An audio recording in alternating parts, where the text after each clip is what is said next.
Without fire was frozen in the stream of tears. They still think of the past. And too many fullness, day after day. Misery. And too many fullness, day after day. Your passion, take it from me. I'll swear to you when to make yourself happy. Your passion,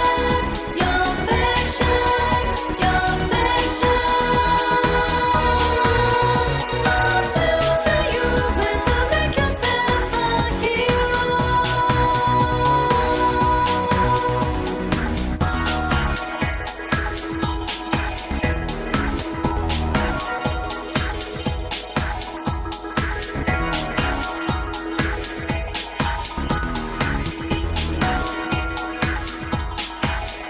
Without flowers, forget what they've wept for day after day.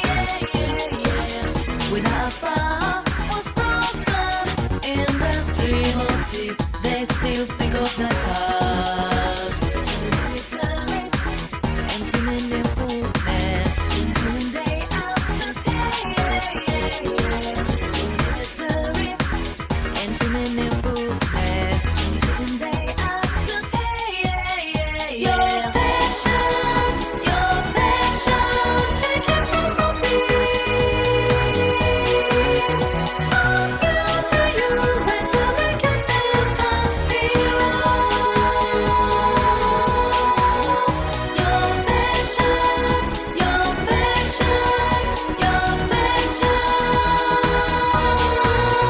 I'll swear to you when to make yourself a hero.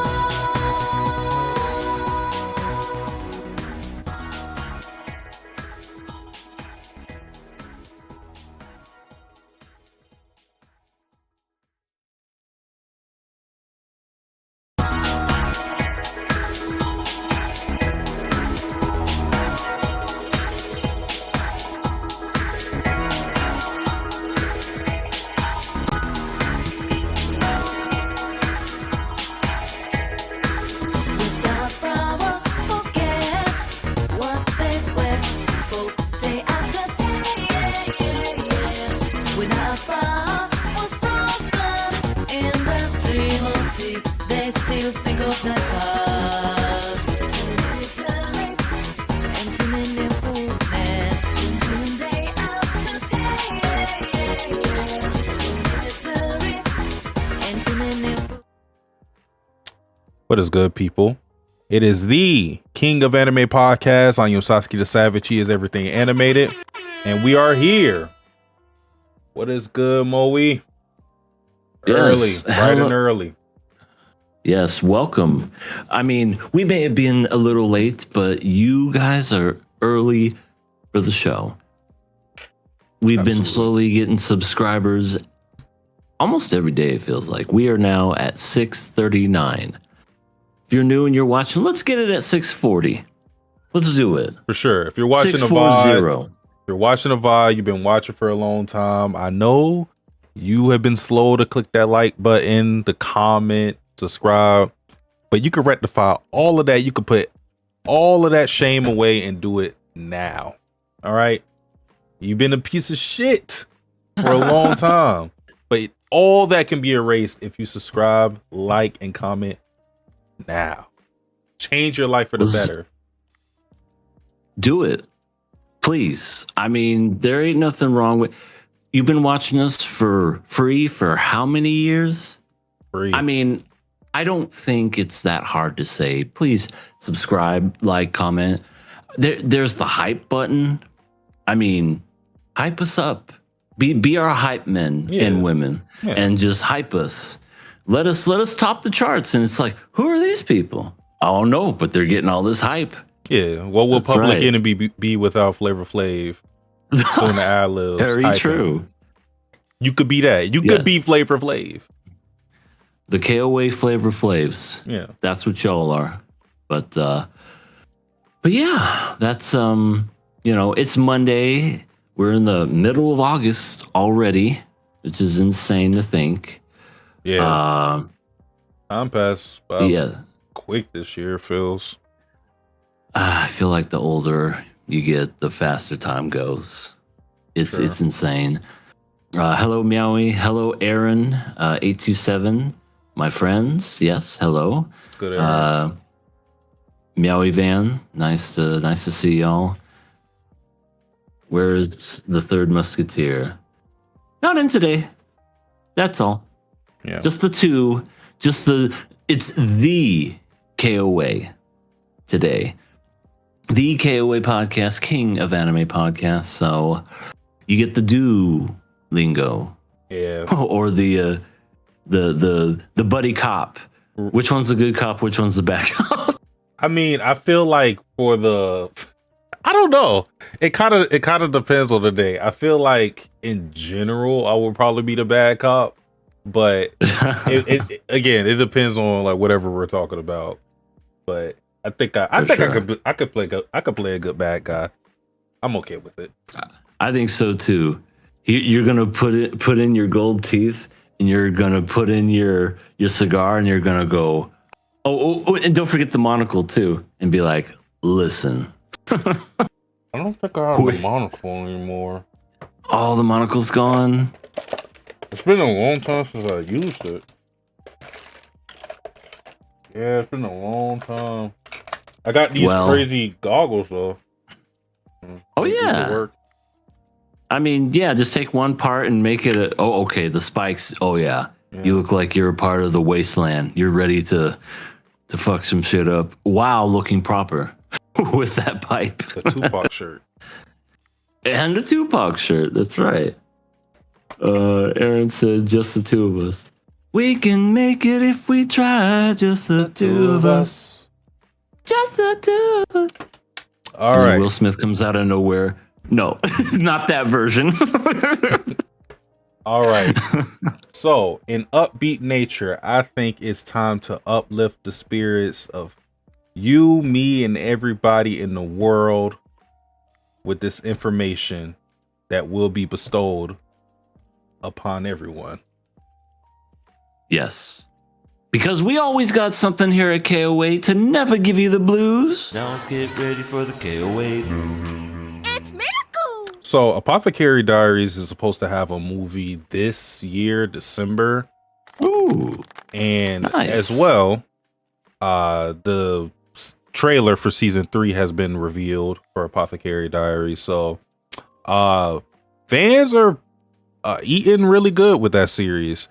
I remember, I don't know when it happened. I want to say it was a year ago that the author got busted for tax evasion or something like that. Okay, I thought you were going to say something else. I was No, nothing like that. Nothing like that. Thank God. Yeah, nothing like that. But yeah, it's cool to see how much the series is taking off. Yeah. I read it. I read like the first 4 volumes of it. I enjoyed it. Didn't continue with it, but it's one of those series. It's one of those like new gen series that are like becoming a staple in the anime community. Especially just the main character in that series, Mao Mao.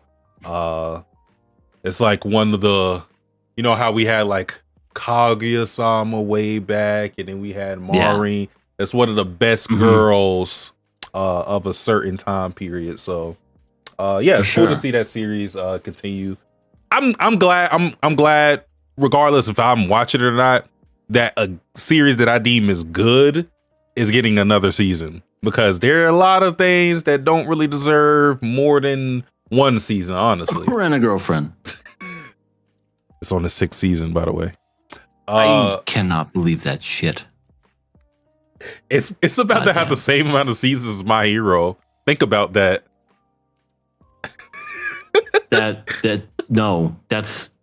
is yeah, it's not fair. Yeah, and it's pretty much done nothing. But yeah, Apothecary Diaries season 3 trailer is out, so you can watch that as well. other good news, another series. This series I haven't read or watched at all, but I know it makes a lot of people happy, and that is Skip and Loafer. Season 2 has been announced, and it is slated for April 2027.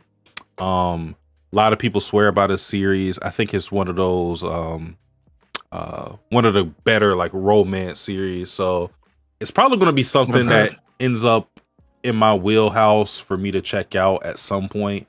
Haven't gotten around to doing it, but like I said, a lot of people, dig their heels in with this anime and say like, yeah, you should check this out, you should watch it. But season 2, April 2027, maybe I'll check it out before that season airs, and then I'll be in the mix for the people excited for it. Yeah, be fun.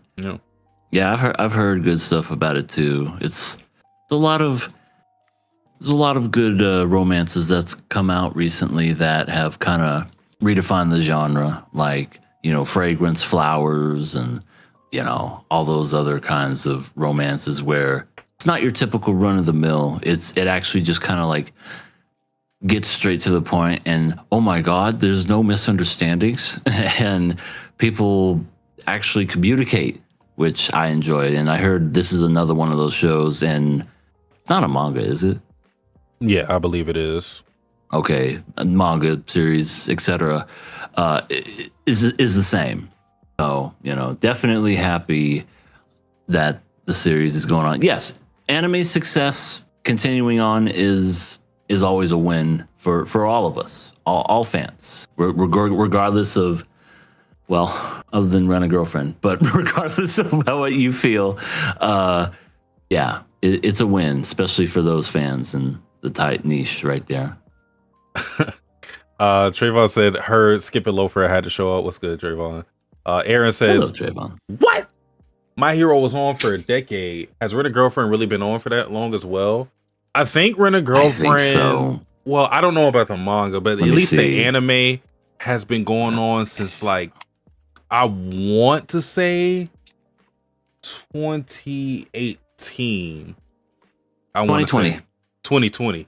Wow, even shorter than I thought. So in a span of 6 years. Yeah, so it's gotten a season pretty much every year. Every year we are forced to succumb to this bullshit. Yeah. But Trayvon said it's more about friendships than romance. But when it does focus on it, it's great. Let's see. That's great. I like it. I like that.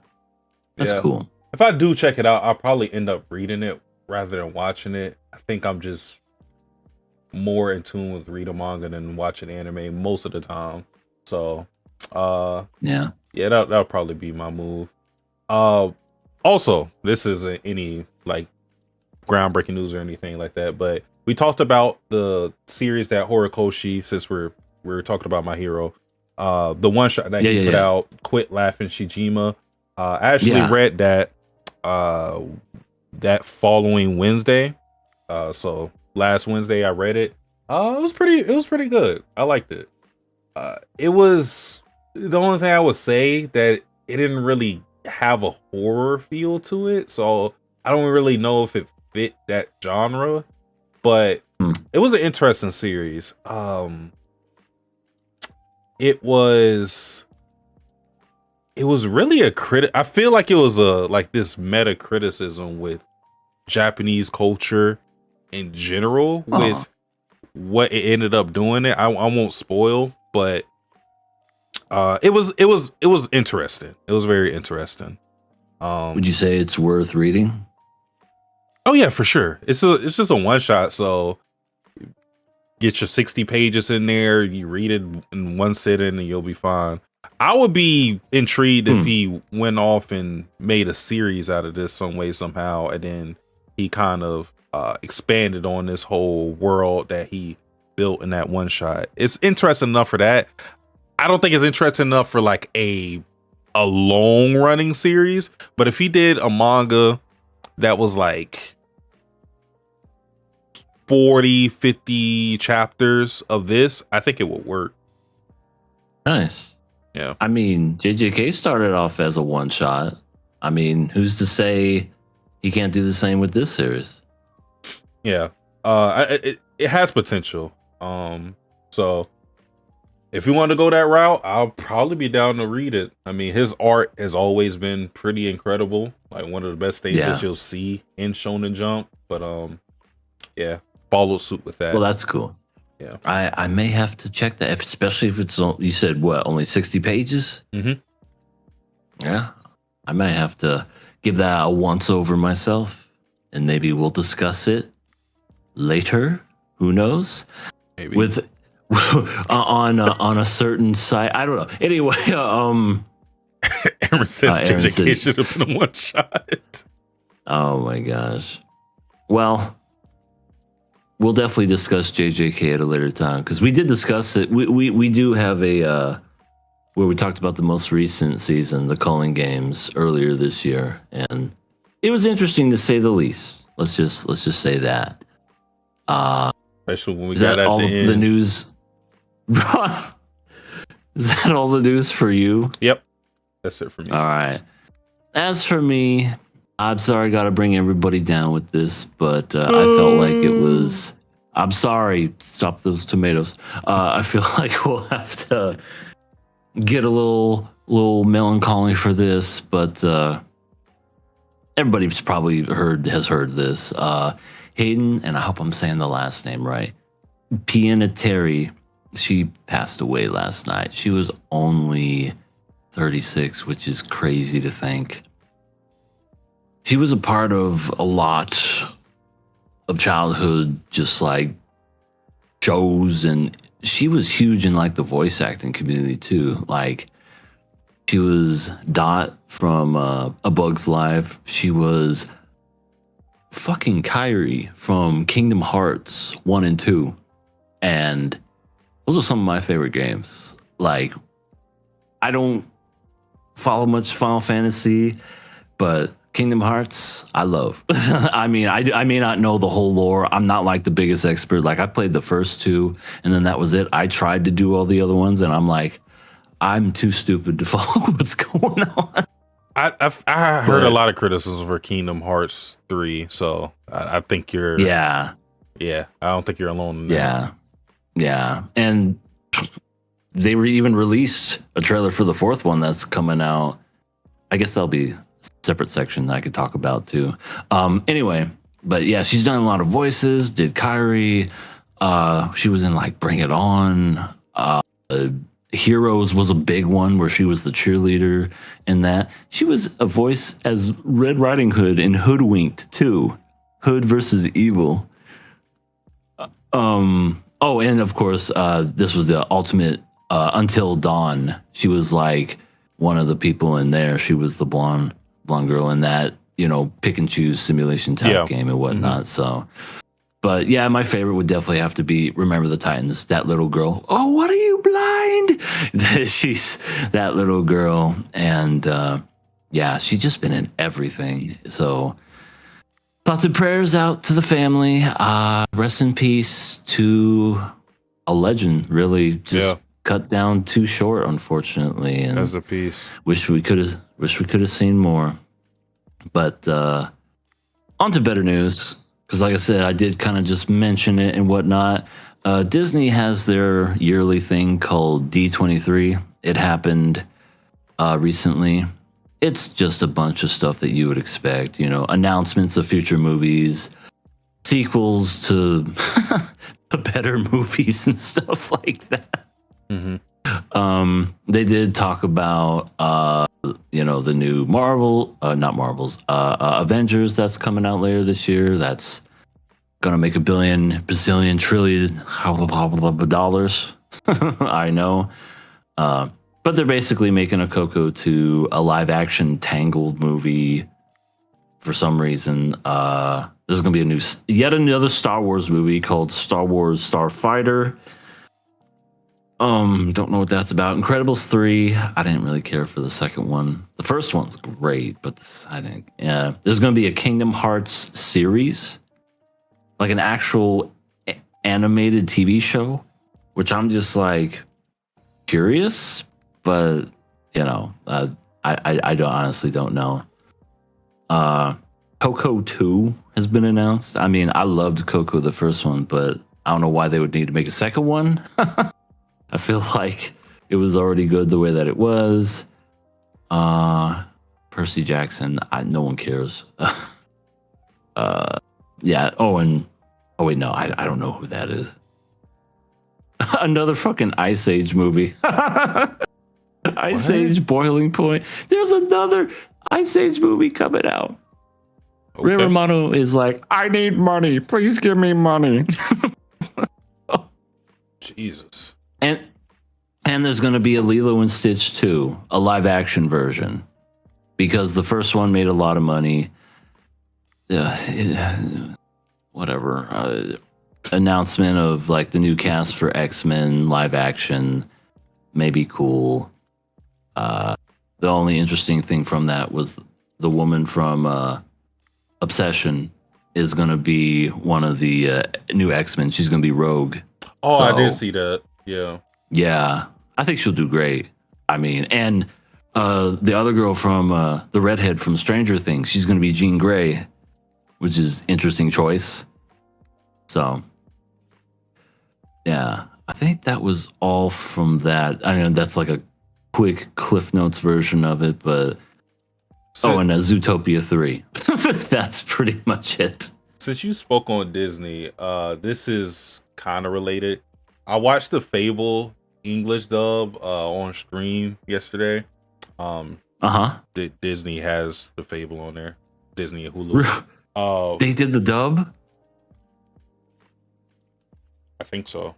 Well, or oh my god, or at least they're just I think that's the only 2 official platforms you can watch the Fable dubbed. But I watched the dub for the Fable. EA, I am not kidding. It sounds like some King of the Hill parody. Oh my god. It sounds like King of the Hill. There's so many Southern voices. Is the main character Boomhauer? I tell you what, man. You know when Akira does the thing where he taps his forehead? Yeah. When he did that, the voice that he spoke just threw me for a loop. He had the most country. He was like, well, time to blend in with society. And I was like, what? Get busy living or get busy dying. You had to at least just check it out just to hear some of the voices that's in it. I need to see it. Oh, for sure. God, that's too funny. That's too funny though. But yeah, that's what happened at D23. They had some original ones that was out there. I always like the more original stuff, just because it's like, I don't know. We used to do original shit now, but now we're just doing sequel after sequel. It's like, did we really need an Incredibles 3? Do we need a Coco 2? Probably not. No, absolutely not. But yeah, that is all for the KOA news. All right. With that being said, I think it's time to get into our first show of the night, and that show being Nakama Club Girls Band Cry episode 6. This time, it's personal. Well, that too. But I feel like you should be the arbiter of what should happen to brats. How would you rate Nina's brattiness in this episode? Because I feel like it was kind of low on the scale in comparison. Let's see. She didn't throw anything on people this time around. She didn't chase people with a light lamp. She didn't flip anybody off. Oh, wow. I mean, the first episode. She still did this, but again, that's with Subaru, and nobody knows what the hell that means. Because if she does that in public and does this, people are going to be like, what the fuck? Okay. She's fancy as fuck, I guess. I don't know. But when it comes to just overall brattiness, 10 being the worst and 1 she's dead, I would say that she was probably a 3. honestly. Okay. Like, she still did her regular routine of, diamond dust. Ooh, you're living in the shadow. But I feel like it was kind of like overshadowed by the fact that we were introduced to two new characters, and she was more trying to get on their good side. Subaru was the one that was like trying to hide it and everything. Let me tell you, she's gonna. And then Subaru would like pinch her or like slap her to be like, shut up. But I mean, if anything, Subaru was more the brat than Nina was. I was gonna say, I feel maybe Nina's brattiness got replaced by these are not two new characters, but they were formerly introduced to us, Rupa and Tomo. I think Nina got replaced by Tomo in this episode because now we have our like resident short or height challenge person who is kind of she's a Sindura. Let's call it what it is. Well, yeah. We don't know everything there is to know about her yet, but we got a little backstory of her. She was apparently already in a band with two other people in Rupa, and for whatever reason, she just doesn't get along with other people that they've tried to form bands with. So, yeah. It seems like we got even looser candidate than Nina, potentially. Yeah. I mean, yeah, you pretty much like call her Gecko a lizard. She's gonna like come after you, after your whole family. She just said, "Oh, look at that cute little lizard, Gecko." Yeah. Shit. Okay. Fine. I didn't know what it was. She's different from Nina because Nina is kind of just a free spirit almost, but Tomo's really high strung. She kind of reminds me of Shiro from Rock is a Lady's Modesty, but less vulgar than Shiro. Less vulgar than Shiro, and also more doesn't have the eyebrow look that Shiro certainly had. She had those wicked brows that were like electric in a way. The thick brows. Yeah. Yeah, for sure. But yeah, these people seem interesting for sure. They wanted a, wouldn't you know it, Sasuke? They wanted a keyboard artist or I don't know what you'd call it. Keyboardist and a bassist, and they got what they wanted.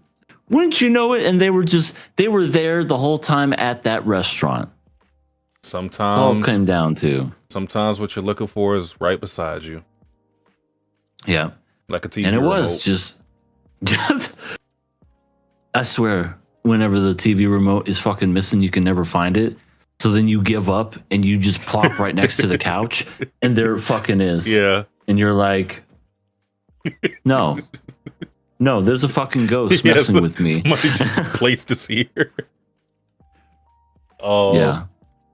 But so one thing that we got, the conflict that we got in this episode was after their big performance, Nina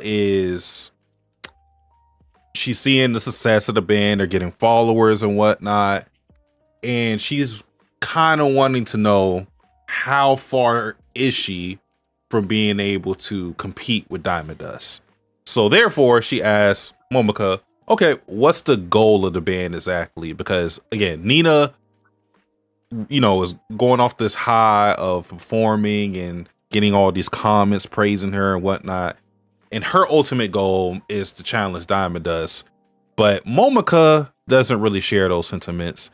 It's odd because it's like she's motivated enough to keep the band trying to, elevate themselves and being great and whatnot. But it doesn't seem like she wants to oppose Diamond Dust. And we don't know if that's because she truly feels like that or if she's kind of just scared to approach that topic because it's so sensitive to her.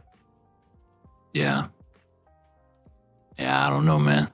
It's definitely one of those slippery slope type of things where it's like, do I want to talk about? I don't know. But all she does know is that she loves to sing and she loves to be in front of people. I mean, she got over her nervousness really quick after that one awesome concert, which they have just under 500 followers now because of it. I think it still exists. I just think it's one of those things of where, because you know, being in the band, it's like you're a collective, so it makes it feel. It doesn't make you feel like you're alone, even though she's like center stage. Everybody's looking at her because she's on the mic. But I think she has enough, or she doesn't let her performance anxiety cripple her to the point where she can't perform at all. But I think outside of the performance, then it's kind of like she reverts back to her, you know, introverted ways. I mean, a lot of great creatives are introverts who don't really, True.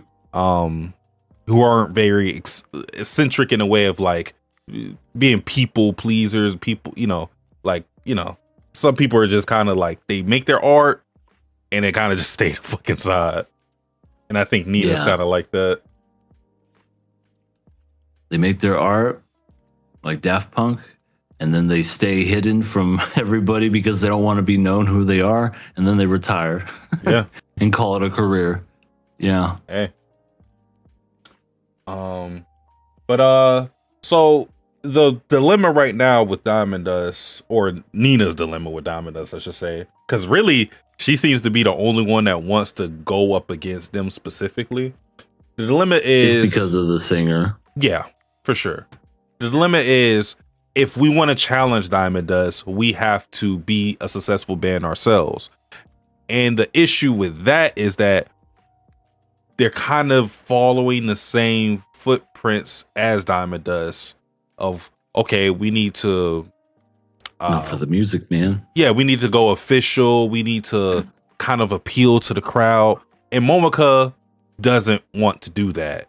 It's more of the art for her. She's not trying to grab everybody's ears. She wants to make great art, and of course she wants people to engage with it, but she doesn't want to sacrifice her own morals, so to speak, to get to that point. So, and this is a balance I feel, especially in the music industry, of trying to make your music appealing enough for people to listen to, while also maintaining your own creative structure, because some things are formulaic and it just works, and you kind of want to follow that trend because, you know, people are going to gravitate towards it, but you want to be yourself, and sometimes just being yourself is off-putting to people. So some people find it really hard to, you know, balance those ideas.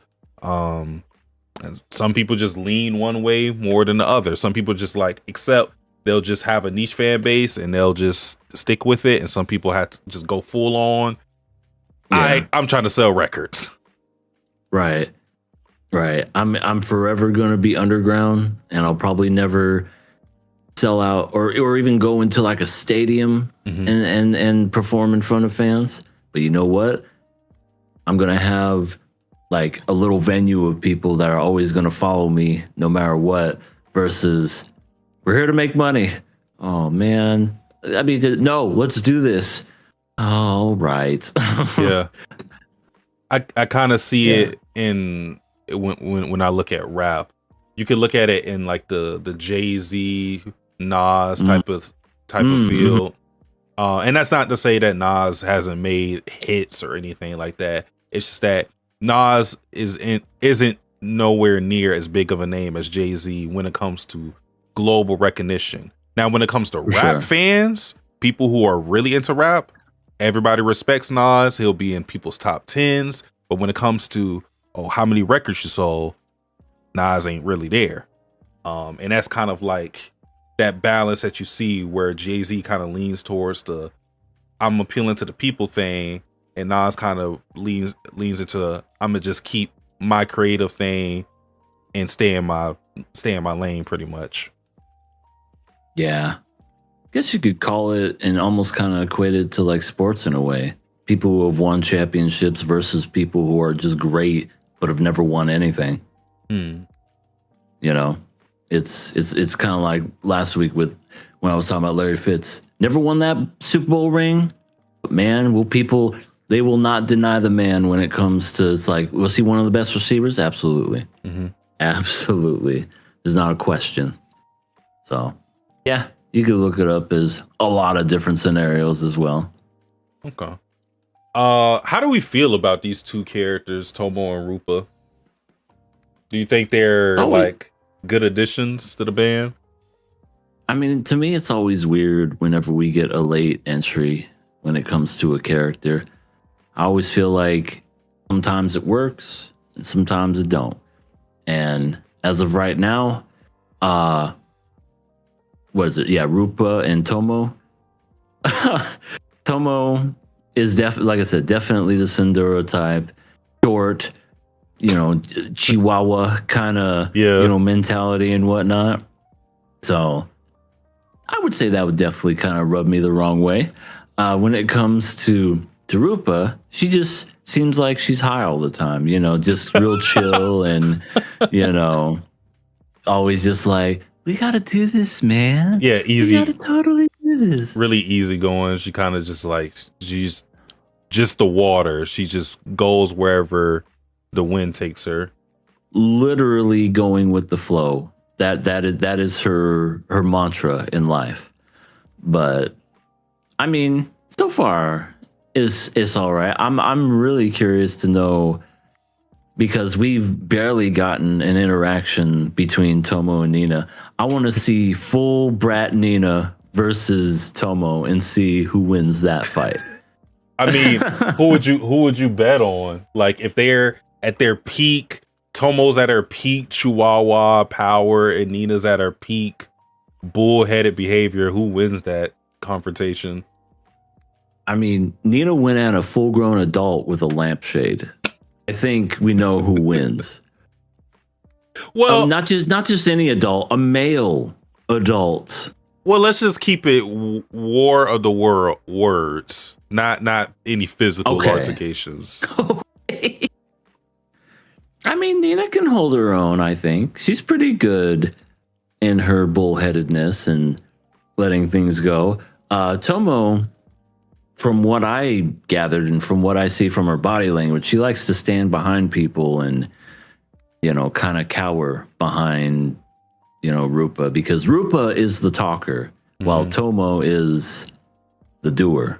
Like, she does things, but Rupa is kind of like the negotiator in a way. So honestly, I think Nina would cut her a new one for sure. And just cut her down a few pegs. I mean, maybe I don't know, because like I said, we only know Tomo as being a keyboard artist. She loves geckos, and she works at the same restaurant where they always order a beef bowl every time. So who knows? Maybe she spits in their bowl every time, and we don't know about it.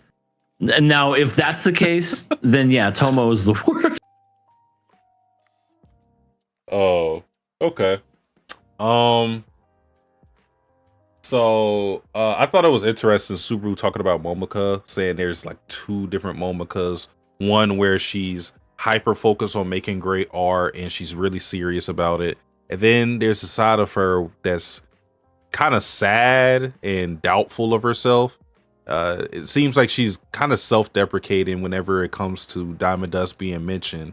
Almost like she's just subservient to the past in a way, where it's like she doesn't want to ruffle any feathers breaching that topic anymore. So like whenever they do bring it up, she's just like, I don't really care about Diamond Dust. They can do whatever they want. I'm not really passionate about trying to show them up or anything like that.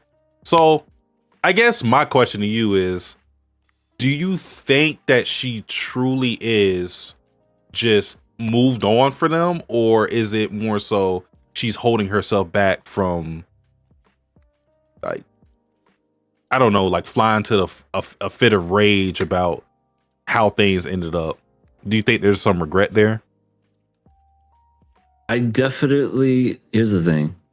If ever you have to like tell people that you're fine whenever people see that you're visually upset over something, you're not fine. It's like, every time they bring up Diamond Dust, it's like I've moved on. I don't care. And she seems angry about it when she addresses that. It's like if she truly was like not angry about it and was like whatever, they can do their own thing, she wouldn't be mad over them asking. You know what I mean? I feel that is kind of like projection in a way, where it's like, in Shrek, I'm not blocking. Well, why don't you want to talk about it? Why do you want to talk about it? You know? Yeah. That's perfect example of of what it is. But I personally think it bothers her. And there's definitely something that we don't know, whether it comes out the next episode or later on. There's definitely going to be some regret. I almost feel like maybe she didn't quit. Maybe she got fired. Now, wouldn't that be a fucking twist where it's like, actually, I could have been a part of Diamond Dust, but I didn't have what they were looking for. They said I was an alcoholic. I don't know. I mean, it's starting to feel like just like a relationship, like an ex. It's like an ex that, like for Nina, she wants Momoko to, I don't know, like show off this new girlfriend that she has, which is this new band, and show how much her Momoko's ex is missing out. But Momoko's in that situation like, no, we ended on good terms. I don't even think about her. I don't do that type of thing. That's how it feels. Okay. Yeah. We also learned that Very Tomo's possible. a big fan of Subaru's grandma, which Yeah. kind of He cries at her movies. Yeah. She's like, oh God, I love that movie. The black and white one. It was so great. I watched it 3 times.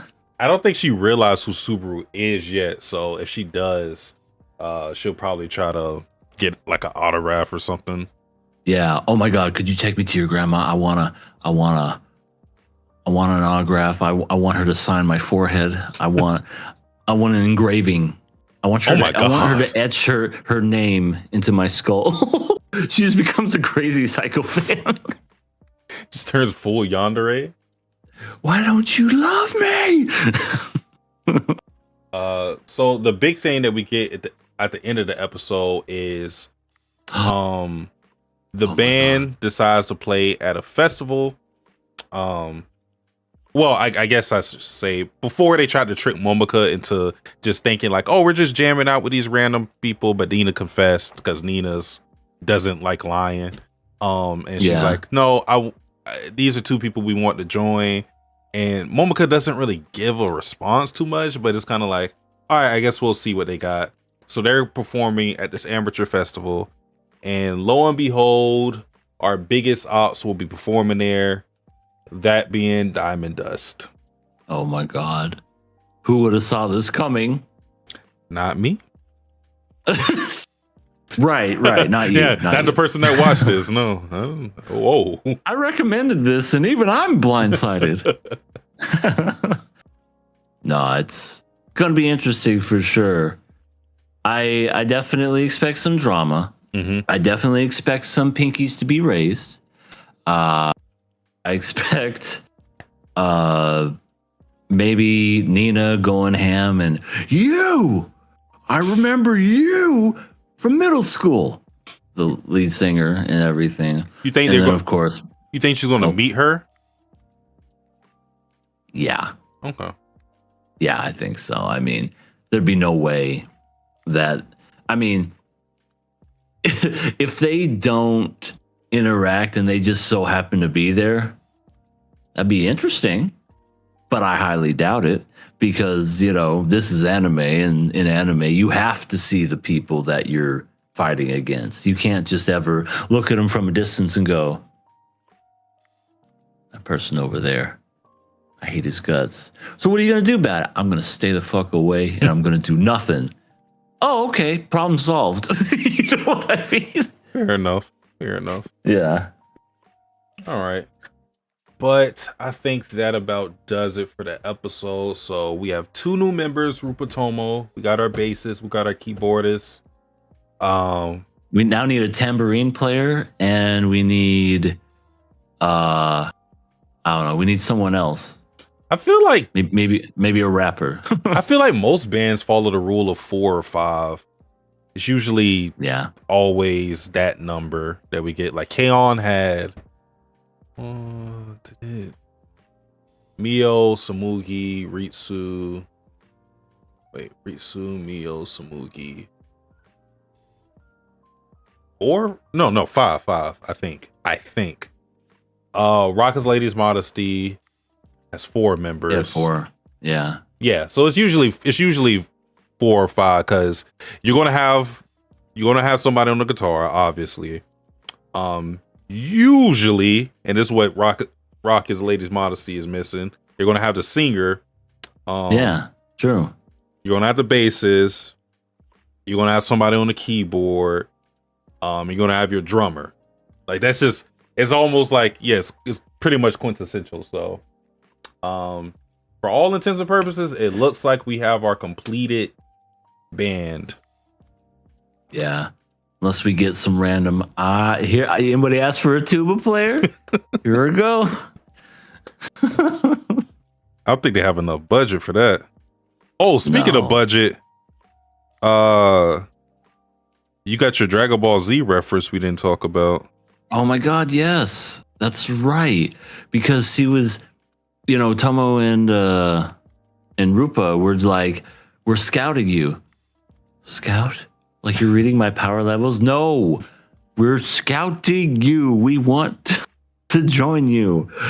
And she's just like, or they're both like just like, huh? Like what are you guys, idiots? Yeah. And I don't know if they made that. Let me scratch that. This is an original anime, and it's made by Toei, the same studio that did Dragon Ball. So that's probably just a nod to that. So yeah, I think so. Definitely think so. And honestly, I didn't know this was a Toei animation. Mm-hmm. That's cool. Yep. That's cool.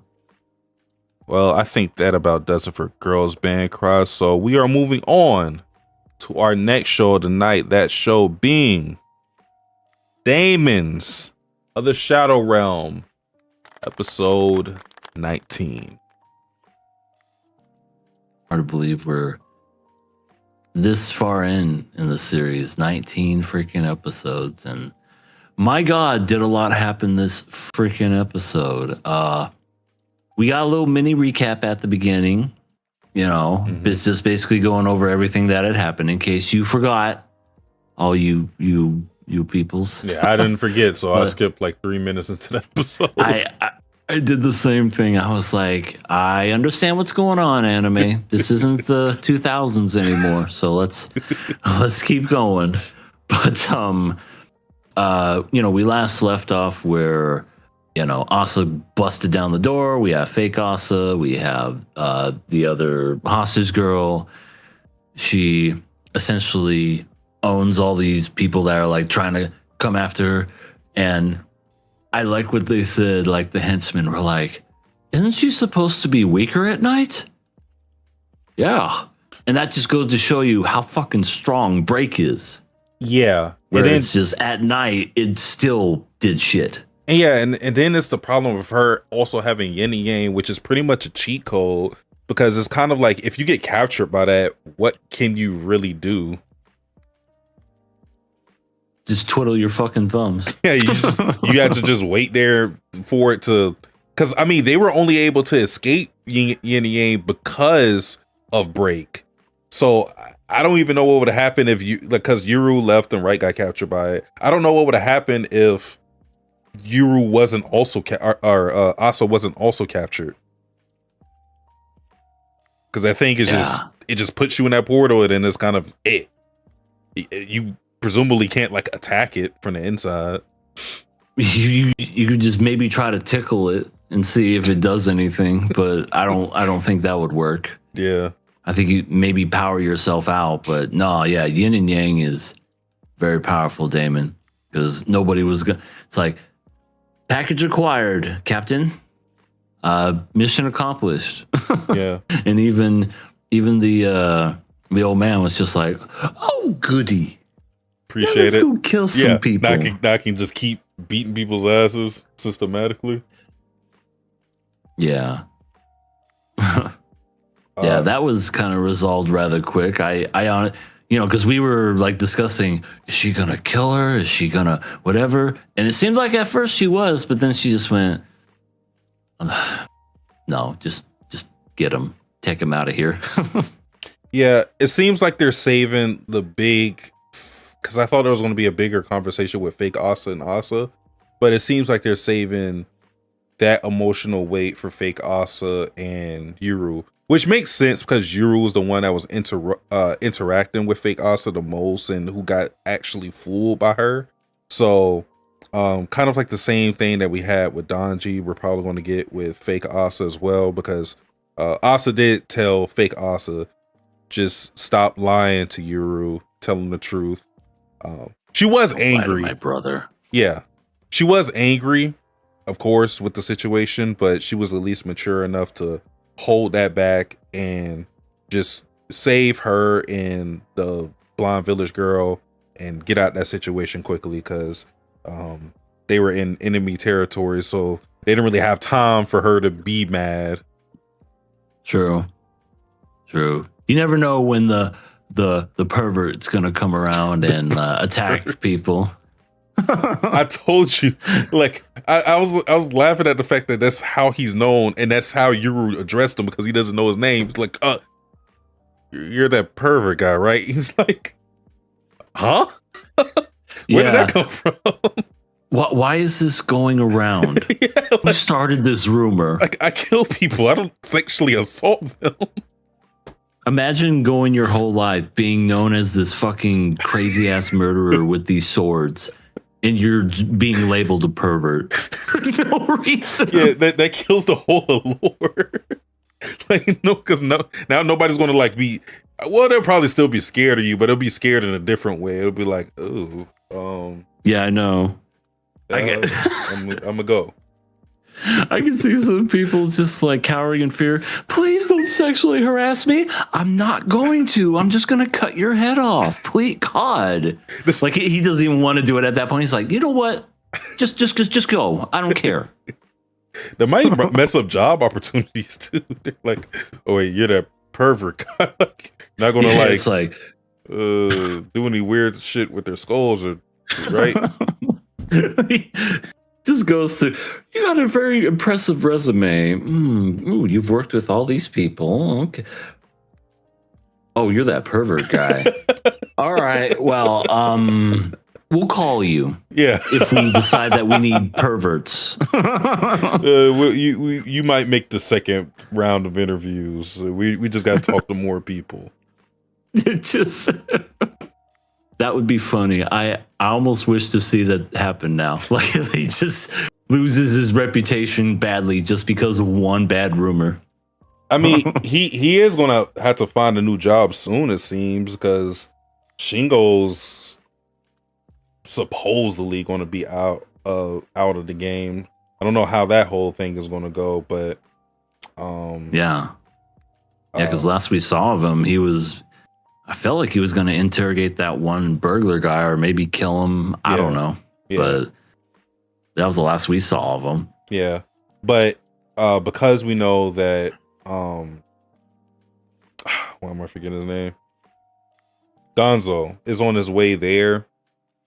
He's probably going to get his ass beat because everybody's scared of Gonzo. Yeah. Speaking of just random shit that happening, the same bodyguard that saw the old man shadowboxing and everything exploding around, he's like, I need to take a vacation. Well, this man's going to need a huge ass vacation because he was walking the facility and everything, just like, oh man, I'm seeing shit. I need a vacation. Flips on the light switch, dead bodies from Ivan and what he did. He's going to need therapy. Just like, he gonna need a what's it called, a pension. Just like, I quit, give me my early retirement, I am done, I don't want to do this shit anymore. Because yeah, he saw the dead bodies, and the first time I thought, okay, that guy was a gag, but then they showed him again and I'm thinking, is this guy gonna be important at some point? Is he going to like somehow appear again Hmm. and give, like, I don't know what importance he's gonna bring, but why show him twice? Just to let's traumatize this fuck and let's see how much he's gonna withstand. I would be surprised, but I mean, this mangaka has used characters that were like a joke or a gag and made them reoccurring. Like the one character I think of in FMA is, I don't remember his name, but he's the one with the like pencil mustache, like the real pointy mustache. Oh yeah, The one who swindled it's the village for gold. I know who you're talking about. He was an interesting character. I mean, yeah, he was a kind of one note and everything and whatever, but he had a miraculous scene. I think it was like towards the end where he was just like escape, like he was driving a getaway car and shit. Yeah. That was great. That was his highlight in the series. Yeah. So I mean, it's always room for the more normal characters to do stuff in her series. So it's possible. Yeah.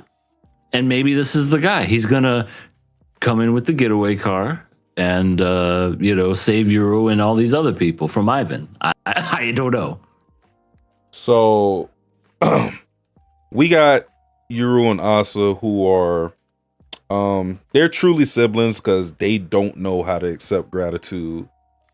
Donji is doing, he's thanking them, he's crying, he's just so overwhelmed at the fact that Yuri would come to try to save him despite lying to him and deceiving him, and he chose to go here instead of immediately going to the person who may have had information about his mom and dad.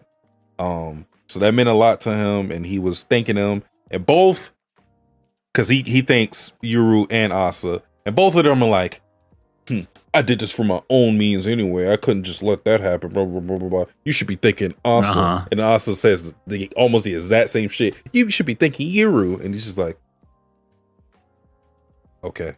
Like, all right. I don't know what to say. Thank you. They're both tsunderes in their own right. They are. I love the one joke that happened in this episode where the other, I don't even know his fucking name, but he was basically the henchman guy that had the Daemons, that had the big hands and everything. He was like, oh, that mean you weren't acting? Like that person was pretending to be you. I want to see my brother. I want to see my brother. And she was like, she may have overdid it. She may have laid it on a little thick and done too much. And I just thought that was funny because it's like, she's like, I would never be like that ever. But then the guy was like, I couldn't tell the difference. Yeah. And then she has like this weird feat. I don't even know if we should call it that, but she hears Yuri all the way on the first, like he's outside of the building on ground level, and she hears him on like the third floor. She's like, I hear my brother, and she fucking breaks the window and says, Yuri! And I'm like, the fuck is that? Is that like a... Is that supposed to be like a feat or something? Is that like a achievement? Like she could just sense. Yeah, I mean, Donji kind of has that with the fake Asa. So like, do they have a connection like that, or is that just some super freaky thing that she just developed? I mean, it's also weird when you think about it because she left the village when she was young. Yeah. And so she really never like heard his voice all that much. And also like she got to see Yuri, at the mansion and everything for that short amount of time, but yet established that voice and is like, I now know his voice and I'm going to forever know it so that when I hear it, boom, there it is. Yeah, there he is. She's only heard his voice twice, I believe. Once in the village and then twice in the Kagemori manor. So, like, yeah, the fact that she has that committed to memory, like, oh yeah, I know his voice. What? Okay. Yeah. Yeah, and yeah, she definitely enjoyed whenever Euro was like, "I acknowledge you, sister." Oh, he acknowledged me. And then I'm so happy. she asked for a hug, and he's like, "Yeah, just ask right or something." Yeah, ask someone else for it. They'll give it to you. I like how Right has to be the one to do it because Right is just like the more friendly one of left and right. Yeah. But Yeah, but when it comes to right and left, they're not being so friendly right now. Damn. yeah, Especially not left. Poor left. I think we got to give Ivan a lot of credit for what he's been able to do. I already gave him credit for what he was doing before, but this is pretty crazy stuff. He's fighting against left, right, Yuru, and now Dara. Donji. So it's like he's just getting jumped, and mind you, he is losing. He's on the losing side now. Like he had to crash out. We don't even know exactly what he did, but he's been fighting pretty fucking hard. The fact that he even survived this long for them to get reinforcements is insane to me. Like, I thought by the time that they reached him or something, the fight would be over or whatever. No, he was still fighting hard. Yeah. Yeah, he's a tough hombre. He sure is. He's not one to go down. He has an arrow to the knee now. No Skyrim reference, but he's definitely, he's on the defense for sure. Now he's got an injured knee. He tried to sling some insults at Euro's direction to make him kind of like waver in a way so that he couldn't aim straight and whatnot. And I was thinking the same thing. I'm like, no, why? He didn't kill the parents. At least I hope not. But then it just seems like, because even Dara was just like, keep it together, man. It's not true. He's lying. Why would he say that now? But then that's when he was like, oh, he's trying to make him piss so that he would miss his shot or whatever. Mm-hmm. Yeah. Yeah. Yeah, because from a narrative perspective, I feel like the parents wouldn't be dead. That would be a real crazy twist. Yeah. Just because you expect to get, there has to be a reason why they've been missing this long, I feel. If not, then it would have just been better if they got confirmed to be dead, because it's not like Yuru's motivation right now is to, like, he does want to find his parents for sure, but one of his big motivations is freeing Asa from being prosecuted because of their ability to host left and right, or break and seal. So it's like you don't need that motivation of, oh, are they really alive, to keep them going in the story and moving the story forward.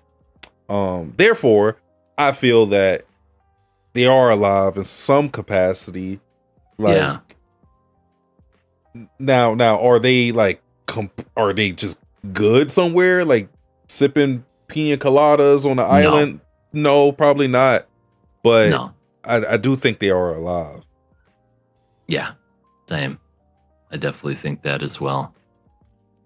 Yeah, but it does beg the question, because Wright was the one that sniffed out those swords and said, I smell Euro's parents on there. Mm-hmm. And I'm thinking maybe they had a run-in. Euro doesn't seem like the one to leave many people alive whenever he wants to kill. I don't know. It's weird. I'm just throwing this out there. There's no real like evidence for this, but I feel like Ivan probably helped them.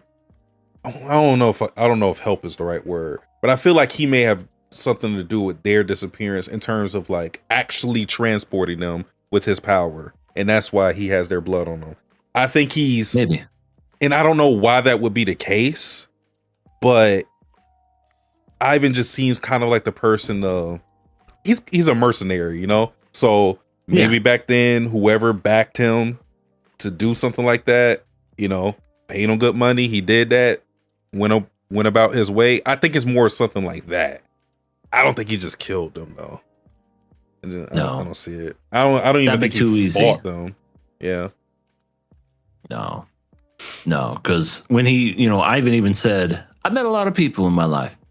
Don't remember names." Mm-hmm. So it's very possible that that's the truth. He probably doesn't even know who these people are. Doesn't even know. He knows Yuri is the target of interest, but doesn't know anything about the parents, is my guess.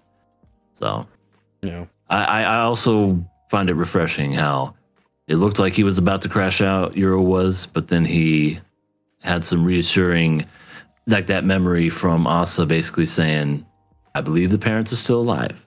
Mm-hmm. I have a good feeling about it. And that was all he needed for him to just take that deep breath and realize, oh, okay, this guy's fucking with me. And he even said, "Unless I see it myself, I don't believe you." That's what Ivan was like, damn it.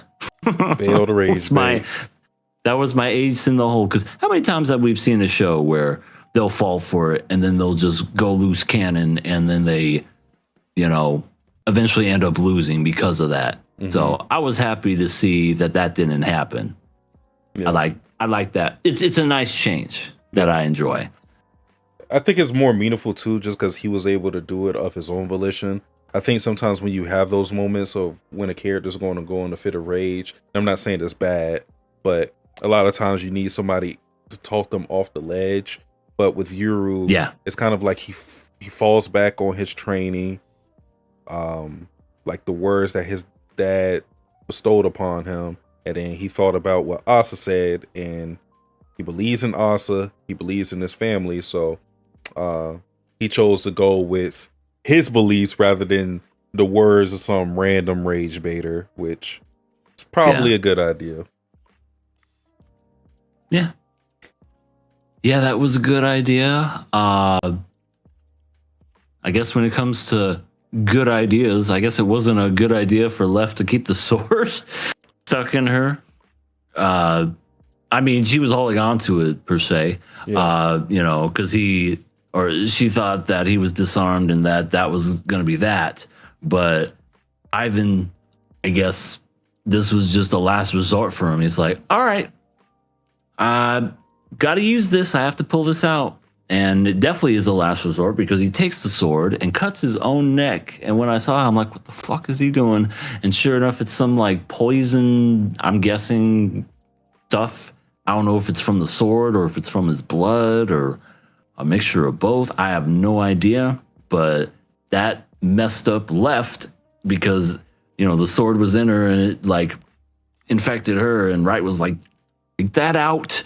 And he ran, lost a leg. Part of his leg doing that, going Golden Tiger, what I'm calling it. I don't know if that's what it is. But, and now they're back to fighting again, and it seems like Ivan's back on the offensive after taking some steroids. I have no idea what the fuck he did there. We know his swords are like cutting through space and time. It's like some dimension cutting type of power. So it seemed like he causes injury on himself, and because the other blade was already in Left, it like the injury he put on himself spread to her. So it's kind of like if you think about it, it was kind of like he was just straight up stabbing her with the wound he inflicted on himself because of the other blade. But I don't fully understand how this power works yet. And sure they'll explain it next week. Maybe, but maybe not. I mean, I feel like the secret of this is going to reveal a lot of other things. So far though, I don't got nothing. I don't know what he's doing exactly. Yeah, me neither. It's crazy. The only thing I could possibly think of, because the swords work in the ways of like, you know, not only are they sharp and they can cut through anything, but the fact that you can like cut through space and time or whatever. Mhm. My thought is something to do with his blood, and like that's not his real blood, and maybe it's somewhere else or something. And by doing that, it brings whatever that poison goo stuff is. I don't know. Does it? I mean, I can't make any sense of it either. Yeah. But we end with essentially, like I said, him going on the offensive and coming in for a big strike, and I know it's going to be stopped. I mean, either he's going to get shot at by, you know, like Dara, or, you know, Yuro's going to shoot or something. Maybe even Asa will come in and do something, but I'd be, you know, left is not looking pretty good. That's all I know for her. Yeah. I will say, although I do think left will be okay after this confrontation, I do think there is an avenue for left or right to die at some point in the story. I don't think it's one of those things to where they have like this innate plot armor like a Yuru or a Asa would have. I think because of them being left and right and them having similar powers. Now, I don't know if we've ever seen this with a Daemon where one of them just is gone. But we do have like Break and Seal, which are supposedly like pair of Daemons that can exist in two different that could be hosted to different people. My point is, I think there is a possibility that left and right get split in death, potentially. And I don't think a Daemon just straight up dies. I think they just go back to their effigy state. Yeah. But yeah, I can see something like that happening with left. So it is something that's kind of like, you don't think it's going to happen, but I do think it is possible that it could happen. Yeah, same. Crazy. These episodes fly by so fast all the time. And I, like I said, it definitely has been boring for me. And it's crazy to think that we've been on this whole arc for a while, but I don't know. I feel like a lot is happening in between all that stuff. Sure. All right. I think it is time to move on to the next show. That show being Smoking Behind the Supermarket with You, affectionately named Smoking Buddies. Smoking Buddies. This is a killer pass week. It So is. 6. We're either going to kill you with smoking or we're going to pass you with smoking. But Satsuki, I'm here. I have to admit something. Okay.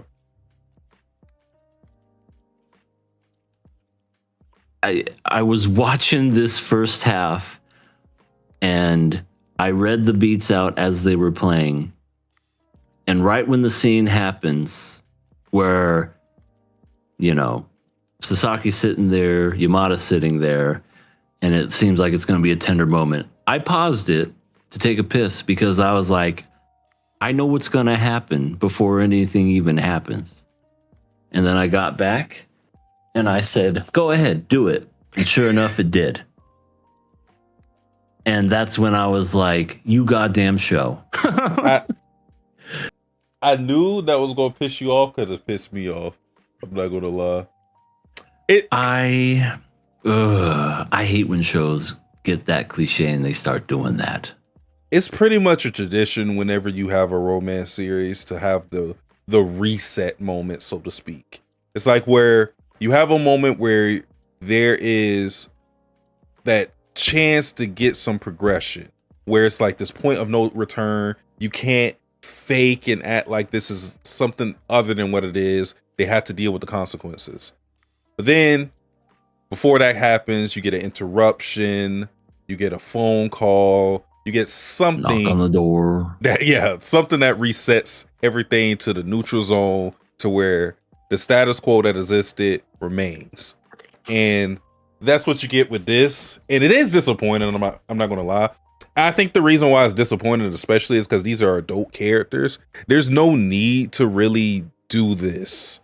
With high schoolers, it's a little more understandable just because it's like, okay, you guys kind of want to keep them at this certain level because you want to get to certain areas in the school. Like you want to wait till a big moment at the festival, the culture festival. You know what I mean? But with adults, it's kind of like there's no real point for things to get better. You know, like unless you're doing like a birthday or Christmas holidays and stuff like that. Yeah. But you could have definitely just did what you did. And then we kind of move on and go to like this new chapter of their relationship. But that didn't happen. Yeah. No. So for those of you that don't know what we're talking about, we'll go ahead and we'll set the scene. So this is going to be a shock to a lot of you, but smoking kills you. Yes, and is bad for you. And I guess Japan does this for, I don't know if this is like a real thing or if this it has to be a real thing. Where their work was basically like giving them a health exam just to see if they're like, if they're good or not. And, you know, Sasaki, being in his 40s, went to the doctors and he was like, I'm going to have to get tested on my lungs because I've been smoking most of my life. I mean, the fuck? Yeah. So that happens. He tells Yamada, aka Tayama, and you know, she's like, "Oh no, I'm gonna lose my smoking buddy. I'm gonna lose that. Oh no!" And you know, we get some real tender moments, and you know, even Tayama was just like, I don't know what to, like she was having a heart-to-heart with her boss, like, I don't know what to do. And then her boss said some real good shit. Why don't you stop lying and tell him the truth? And I was like, good on you. That's a great idea. And here I was thinking, oh my God, are we actually going to get some progression where she says, you know, that girl that I was just fucking with you the whole time. We're the same person. But like I said, he goes back there. He's all mopey. He's going to quit smoking and all this other stuff. And she goes, Sasaki, there's actually something I have to tell you. And like I said, right there, I paused it because I'm like, I know what's going to happen. Mm-hmm. I said, somebody's going to interrupt the moment. Like either, because I was thinking it's not going to be the boss because she's the one that suggested it. Maybe it's the old worker. She'll come out and go, you got it. What are you doing? But then I was like, no, that's too easy. What's it going to be? Oh, I know. A phone call. And it's going to be from the fucking hospital. And it's going to say, oh, we fucked up. And sure enough, I hit play. And that very thing happened. Oh, sorry. It was a misdiagnosis. Actually, you have healthy lungs for your age. And Tayama, after hearing the news, decides to not tell him the truth, but instead to beat the shit out of him because she's happy that, you know, he gets to smoke behind the supermarket again. That's a real thing that happened in the show, by the way. Yeah, because it's several issues I have. it's several issues. So you already touched on the whole, like, okay, basically the pussyfooting around the progression of romance.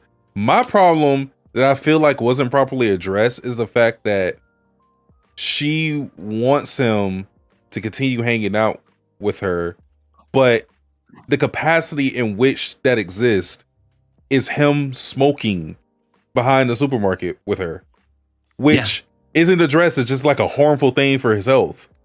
Like you would think smoking's bad.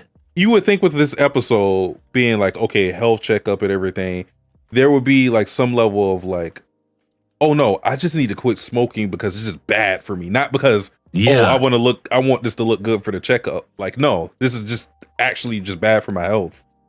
Yeah. And especially with him being the age he is, like maybe there would be a point where he's like, kind of like nudging her, like, you're kind of young. When he got the diagnosis the first time, where it's like, this is looking bad for you. Like, you're kind of young. You probably don't want to end up like me.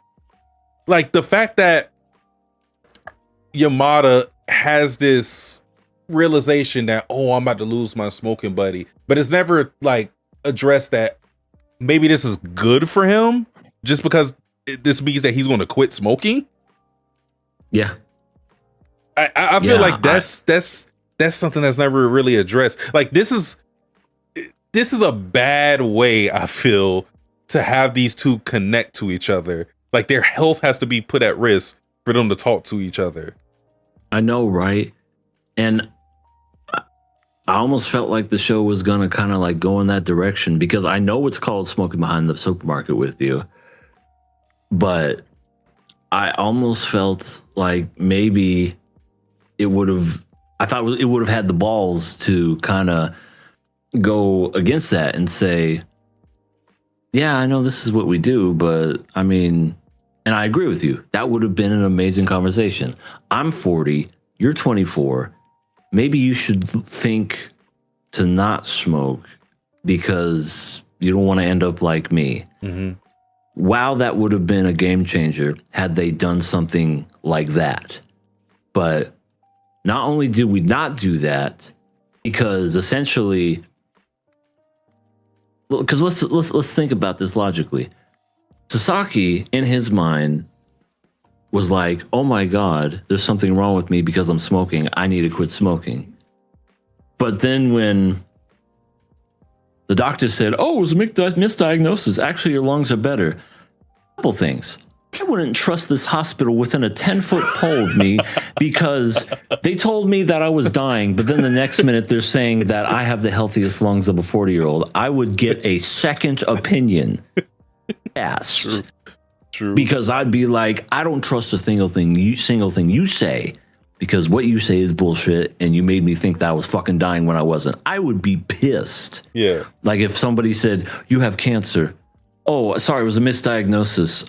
It was just a speck on the lens. I'd be pissed. But no, he's just like, oh, I get to smoke again. Hooray! That's not a good thing. That's what I'm saying. Like, you get something like that, you would think the scare at least will put you off of it. Maybe I don't even need you to go a full turnaround. I'm going sober or whatever. But at least have the notion, be like, I should probably cut back. He's just like, at least he's just like, fuck it, cool, good with me. And matter of fact, no, he didn't even do that. She lit his cigarette up. She's an enabler. We're gonna die together, bitch.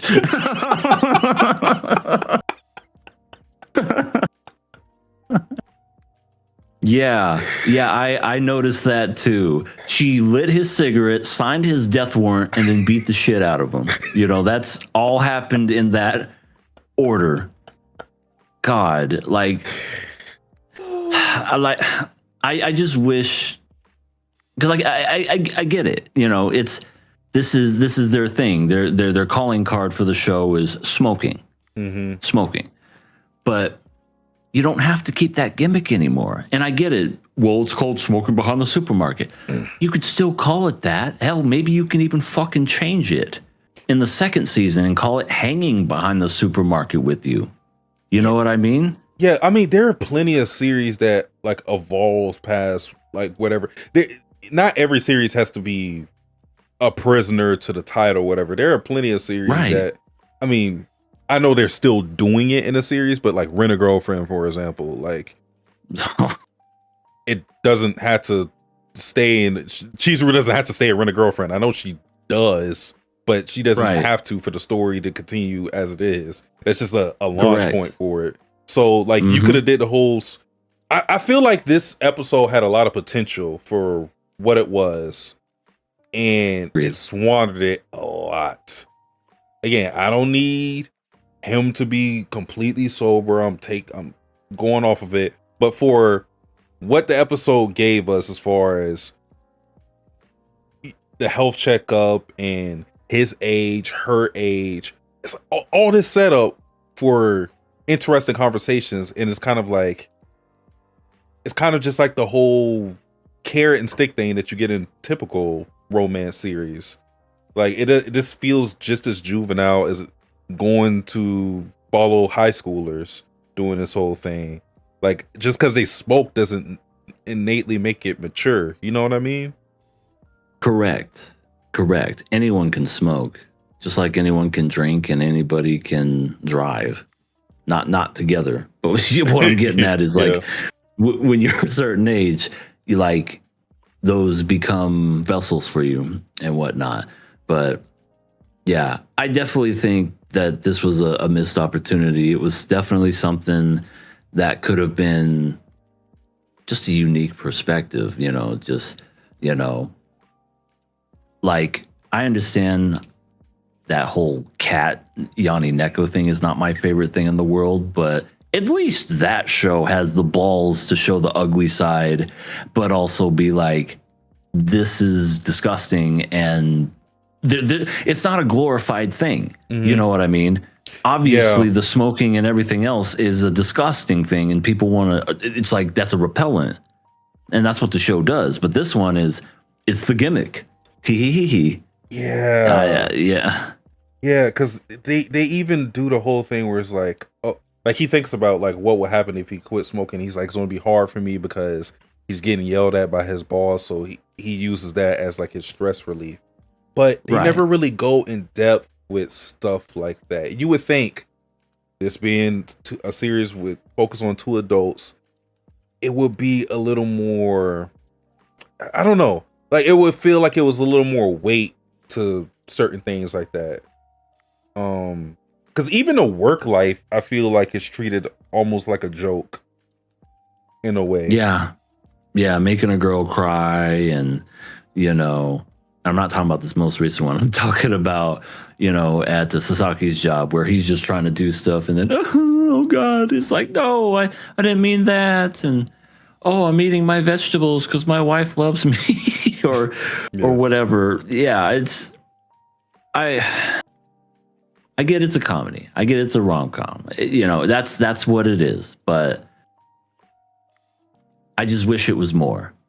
Than what it is, because it was definitely fun at the beginning, and adults this and adults that, but as the episodes have progressed, it's definite, like this episode especially was the one that, in my opinion, was make or break. And I feel like the first half annoyed me and the second half definitely annoyed me.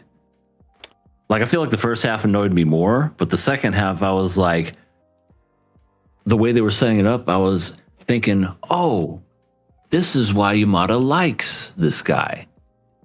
They didn't do that. They didn't do that at all. What they did was, it's perfect in the notes here that you have it right here. Tayama is just as stupid as Sasaki.